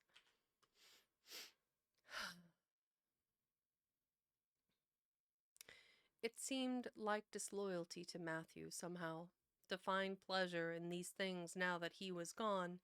She said wistfully to Mrs. Allen one evening when they were together in the manse garden, "I miss him so much, all the time. And yet, Mrs. Allen, the world and life seem very beautiful and interesting to me for all." Today Diana said something funny, and I found myself laughing. I thought when it happened I could never laugh again, and it somehow seems as if I oughtn't to. When Matthew was here, he liked to hear you laugh. Oh, God. So hard. Oh, man. When Matthew was here, he liked to hear you laugh, and he liked to know that you found pleasure in the pleasant things around you, said Mrs. Allen gently. He is just away now, and he likes to know it just the same. I am sure we should not shut our hearts against the healing influences that nature offers us, but I understand your feeling. I think we all experience the same thing. We resent the thought that anything can please us when someone we love is no longer here to share the pleasure with us. And we almost feel as if we were unfaithful to our sorrow when we find our interest in life returning to us. I was down to the graveyard to plant a rosebush on Matthew's grave this afternoon, said Anne dreamily. I took a slip of the little white Scotch rosebush his mother brought out from Scotland long ago. Matthew always liked those roses the best. They were so small and sweet on their thorny stems, it made me feel glad that I could plant it by his grave, as if I were doing something that must please him in taking it there to be near him. I hope he has roses like them in heaven, perhaps the souls of all those little white roses that he has loved so many summers were all there to meet him. I must go home now. Marilla is all alone and she gets lonely at twilight. She will be lonelier still, I fear, when you go away again to college, said Mrs. Allen. Anne did not reply. She said good night and went slowly back to Green Gables.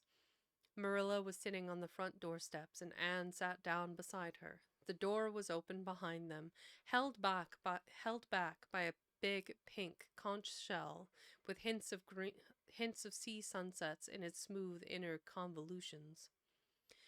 Anne gathered some sprays of pale yellow honeysuckle and put them in her hair. She liked the delicious hints of fragrance, as of some aerial benediction above her every time she moved. Dr. Spencer was here while you were away, Marilla said. He says that the specialist will be in town tomorrow, and he insists that I must go in and have my eyes examined. I suppose I'd better go and have it over. I'll be more than thankful if the man could give me the right kind of glasses to suit my eyes. You won't mind staying here alone while I'm away, will you? Martin will have to drive me in, and there's ironing and baking to do.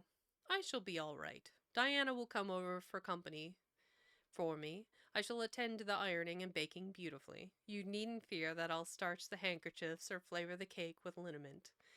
Marilla laughed.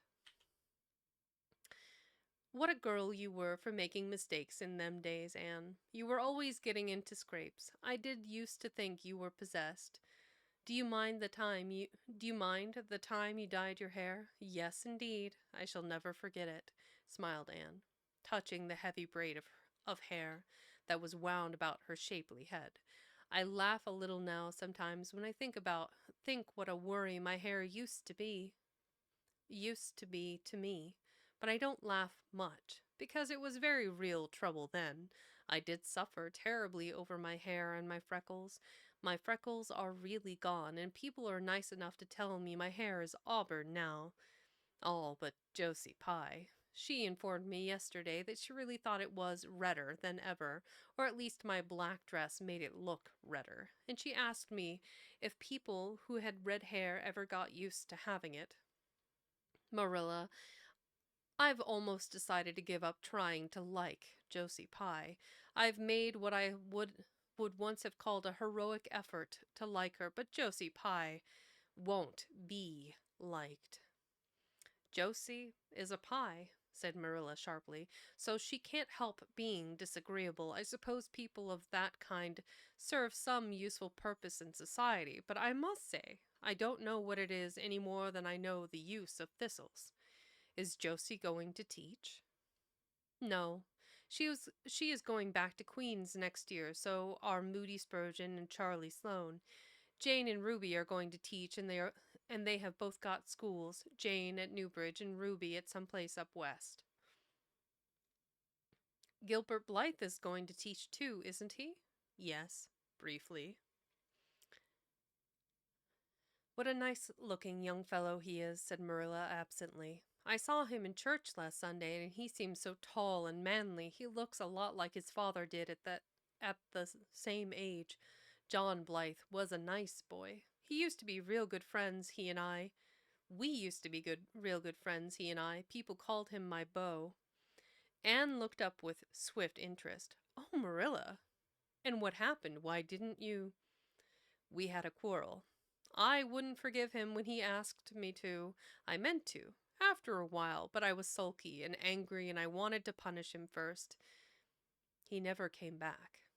The Blythes were all mighty independent, but I always felt rather sorry. I've always kind of wished I'd forgiven him when I had the chance. So you've had a bit of romance in your life, too, said Anne softly. Yes, I suppose you might call it that. You wouldn't think so to look at me, would you? But you never can tell about people from their outsides. Everybody has forgot about me and John. I'd forgotten myself. But it all came back to me when I saw Gilbert last Sunday. Okay, I think this is the final chapter, the final countdown.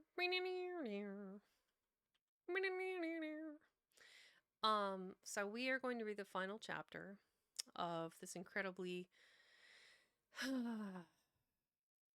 rich book.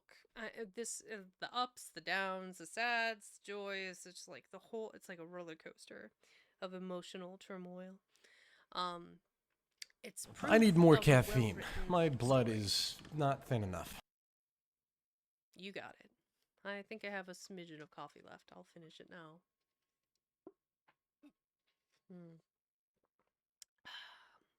That's all she wrote. No more caffeine for me. Drink water. Become. All right.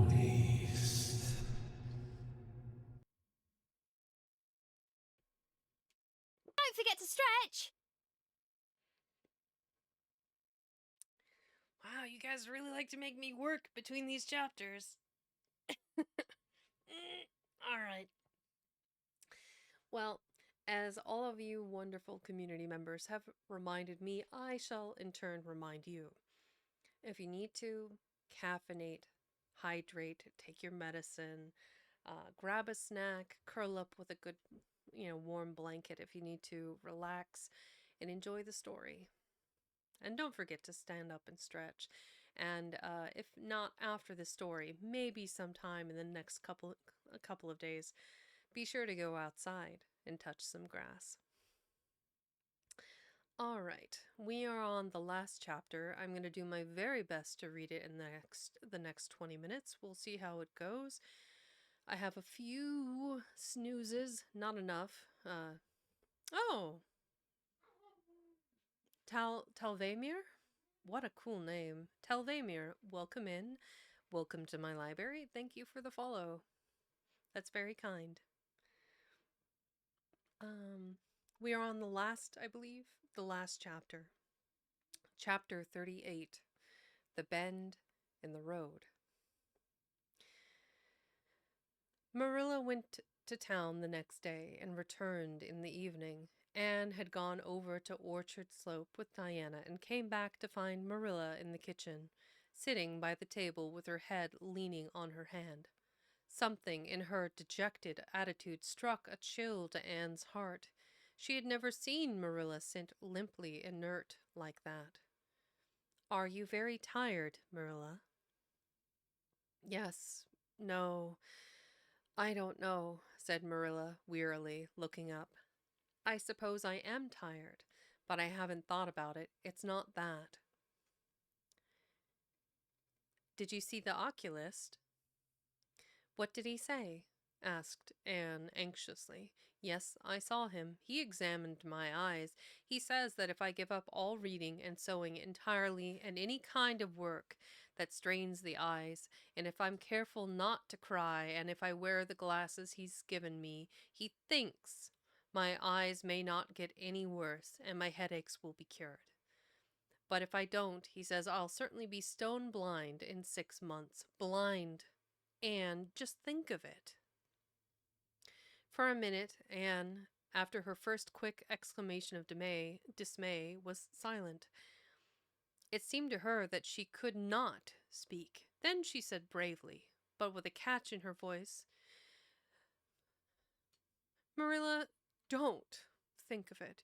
You know he has given you hope. If you are careful, you won't lose your sight altogether.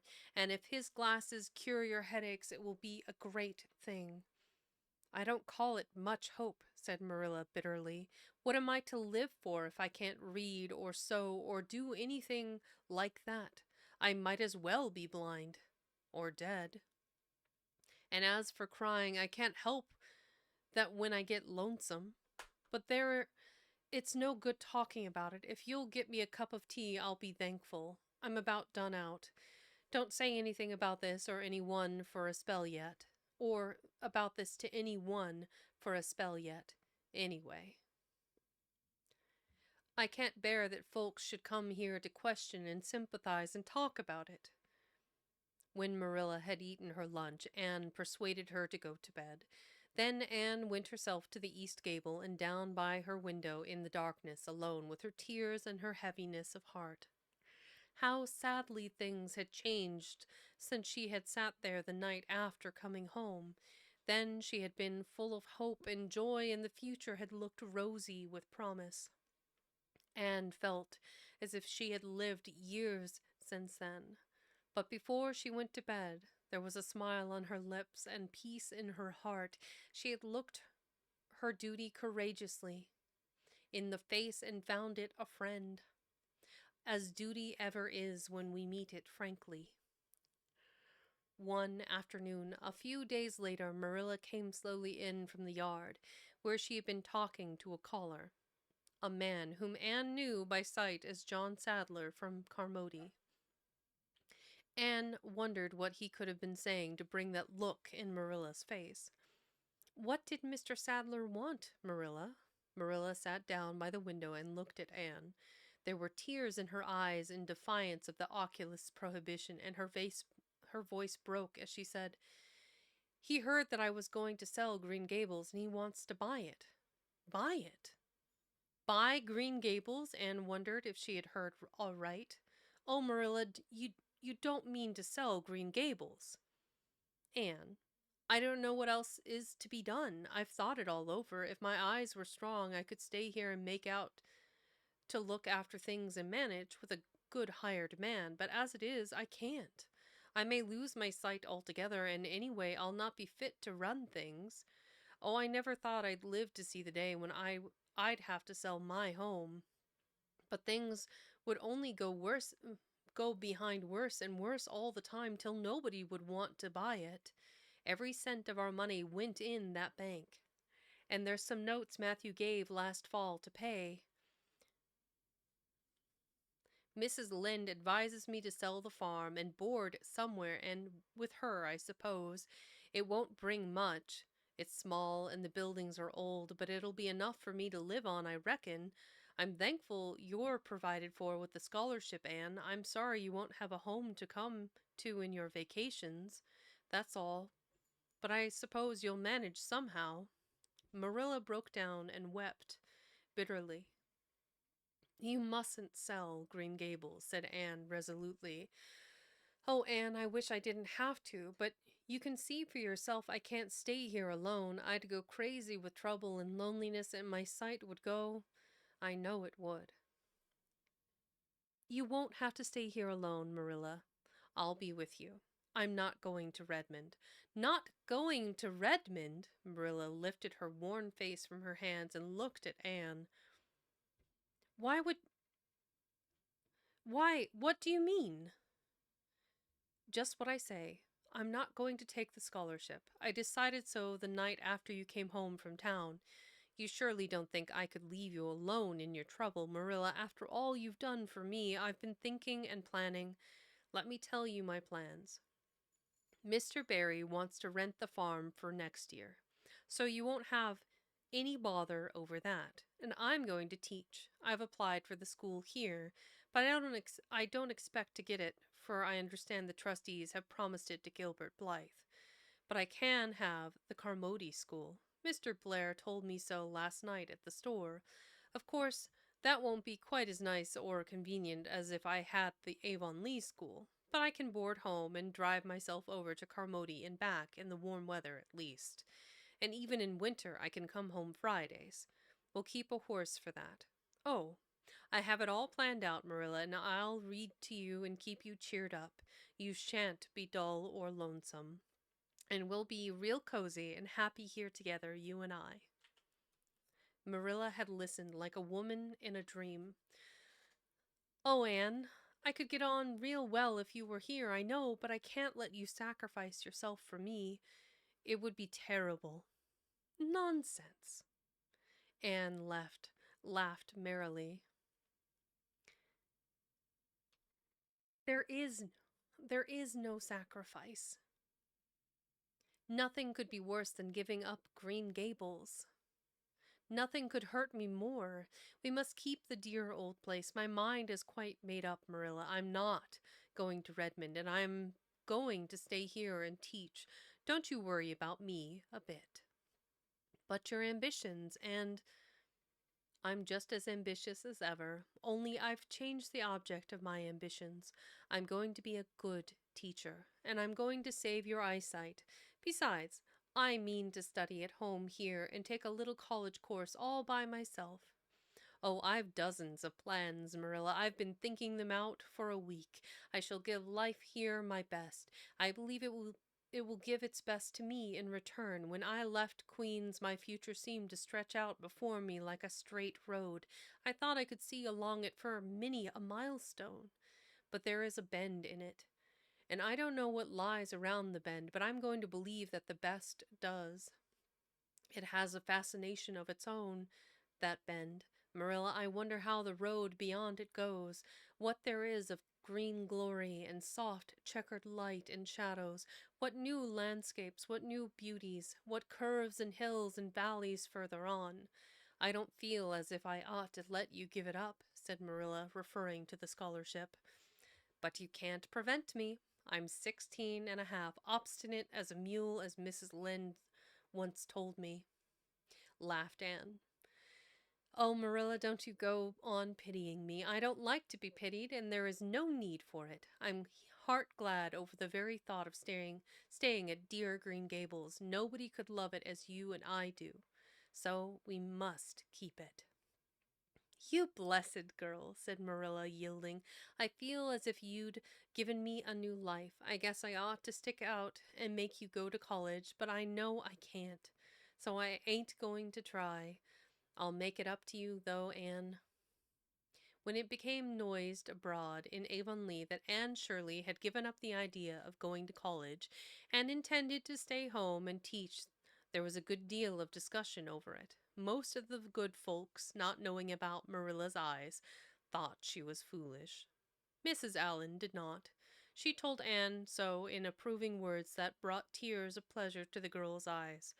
Neither did good Mrs. Lynde. She came up one evening and found Anne and Marilla sitting at the front door in the warm, scented summer dusk.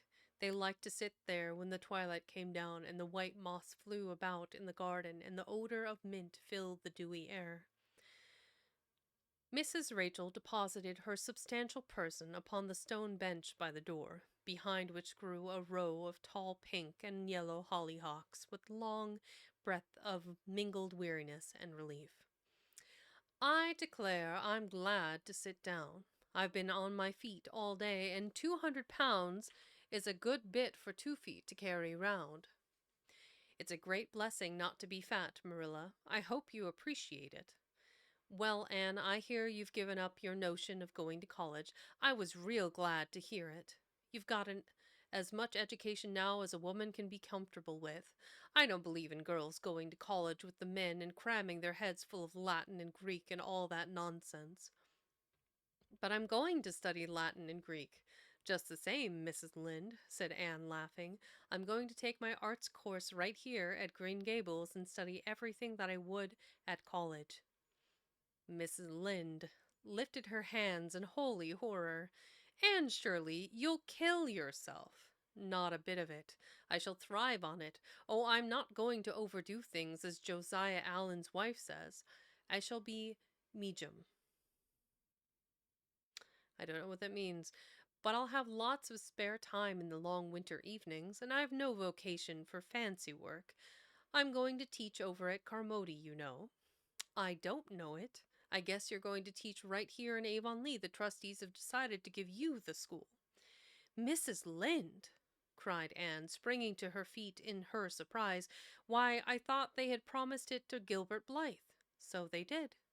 But as soon as Gilbert heard that you had applied for it when he went to them, they had a business meeting at the school last night, you know, and told them that he withdrew his application and suggested they accept yours.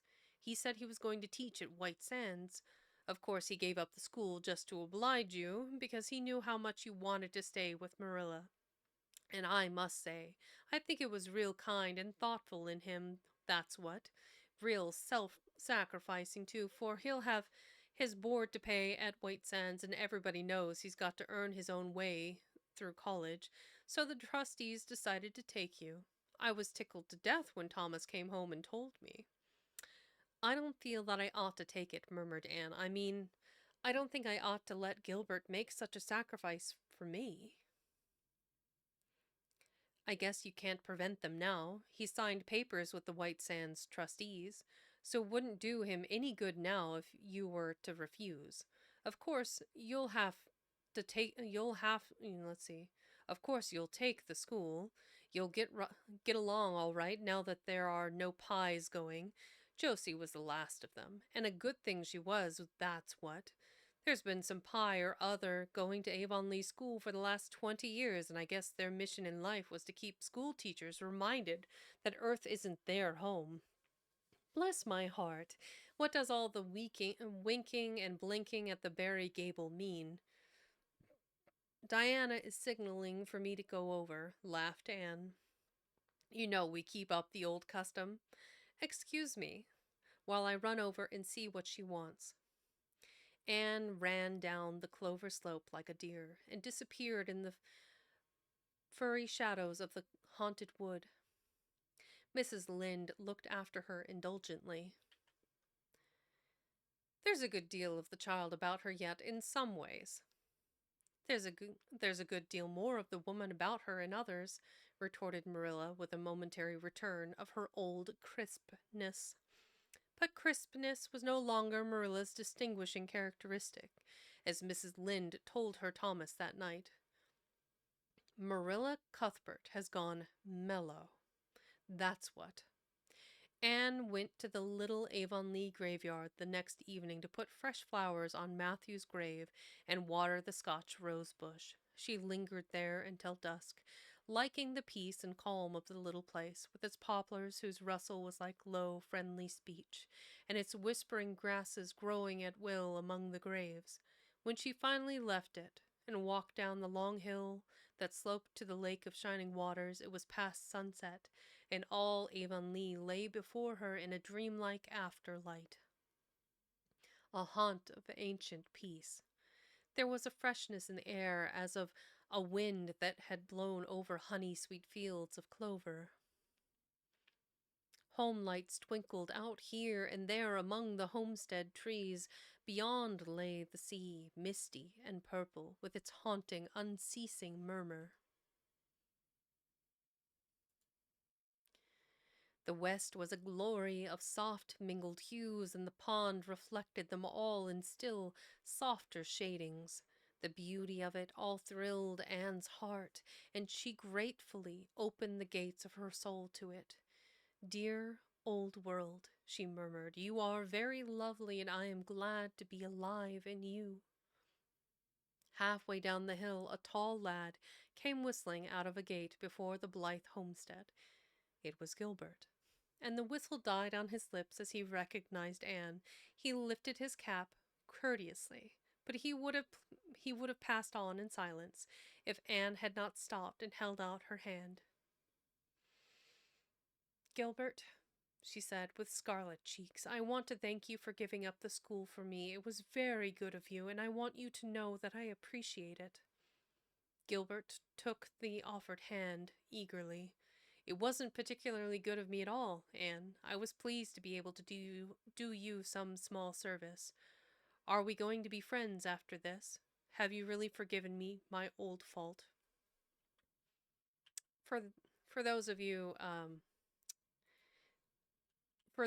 that weren't here at the beginning, Gilbert Blythe had the audacity of calling her Carrots because of her red hair when she attended school for the first time, and she never forgave him. And then they were constantly competing in school through the course of their childhood for who had the best marks and who was the smartest. And it wasn't until later that their rivalry became more antagonistic. And then obviously they went to Queen's together. But yes, Carrots. He called her Carrots.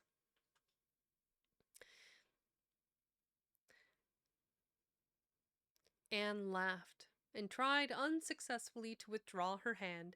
I forgave you that day by the pond landing, although I didn't know it. What a stubborn little goose I was. I may as well make a complete confession. I've been sorry ever since. We are going to be the best of friends, said Gilbert jubilantly. We were born to be good friends, Anne.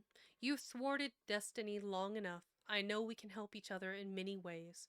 You are going to keep up your studies, aren't you? So am I. Come, I'm going to walk home with you. Marilla looked curiously at Anne when the latter entered the kitchen. Who was that came up the lane with you, Anne?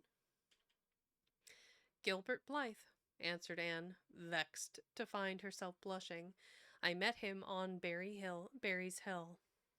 I didn't think you and Gilbert Blythe were such good friends that you'd stand for half an hour at the gate talking to him, said Marilla with a dry smile.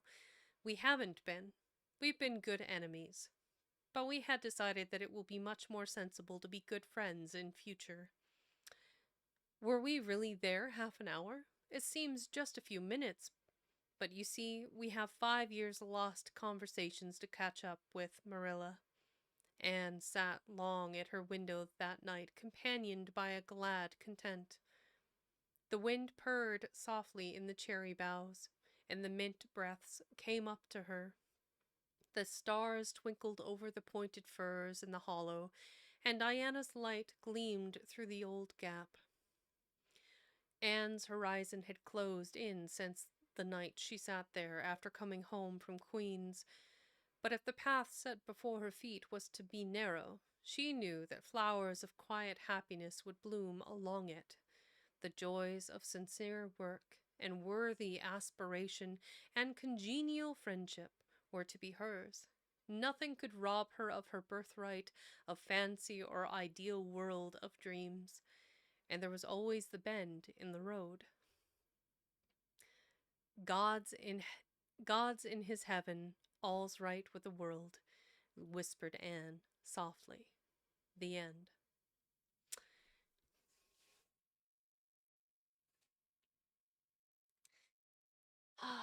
This book got me a few times today. Got me something fierce. This was a good book. This was a really, really good book. Sad, but beautiful. I'll just switch back to the cover there.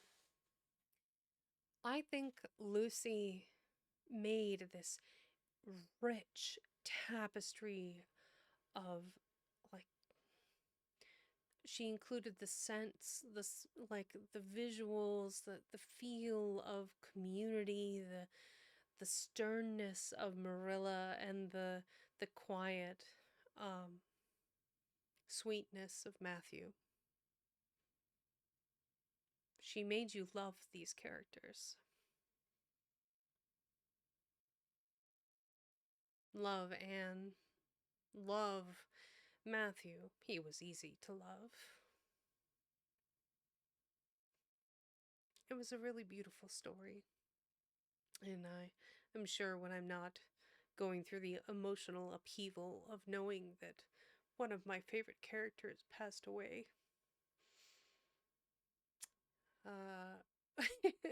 Liquor and poker. Wow.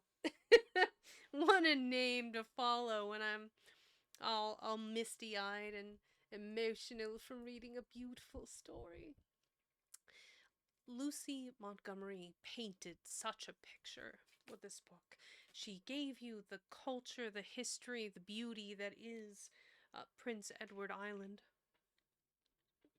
She made you fall in love with this 12-year-old girl who had nowhere else to go except back to an orphanage where nobody wanted her. And she worked hard and she was lovable, but she got into some hijinks, as all children do, and was very lucky that there was no permanent harm done. It was a good story. And I think this was a great way to end my spring theme. I think this was a good one to end on. I'll be transitioning to my summer, more green aesthetic here next week. And if you can, be sure to check out Almantis VT. We are going to be, we'll be co-streaming on Friday, but I will be live in his stream. And we're gonna it's literature Zetsu. We're just gonna talk all things literature. Maybe I'll talk more about the story. It's a lovely story. Thank you for reading it to us, O great librarian. You are most welcome. You are most welcome. Also, excellent use of my TTS, which I still haven't figured out a name for just yet. I'm leaning towards like Terrence the Tiger would be kind of cool. I don't know. I might have to put it up for a community vote or something. But I ramble instead of I digress. I ramble. Let's find somebody that we can go visit. That way we don't have to deal with any more ads today. So who do we have that's available? What do we have available to us on the planet? Okay, so Neff is still reading. Sophia Ignosi, I don't believe we have visited them before. That's another bedtime story. Oh, she is also reading Anne of Green Gables. That is quite funny.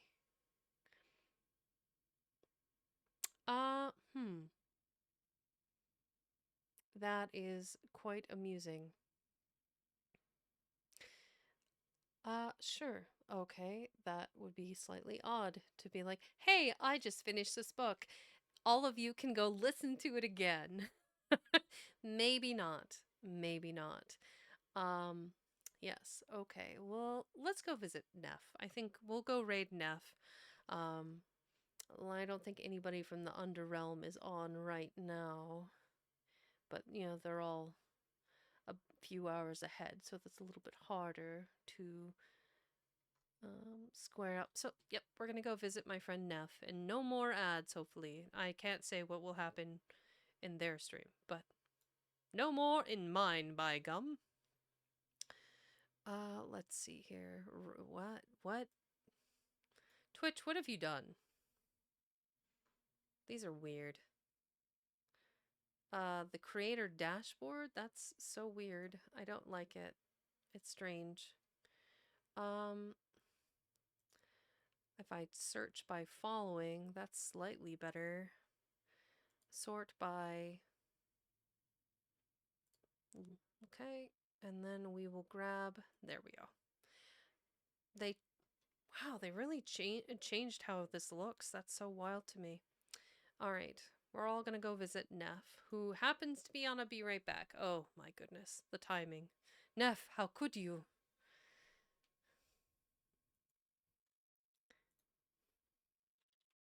Yes, be sure to grab the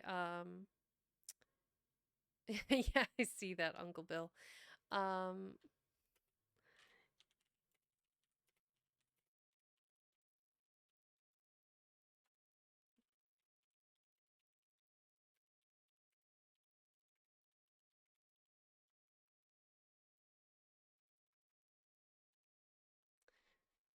I'm being very silly. We will, you know what? I'm gonna, yeah, they'll be back soon. Okay. Oh, they are back. Excellent. All right. Gird your loins, everyone. We're going to visit Neff. So, Alioop, let's go. Tally-ho.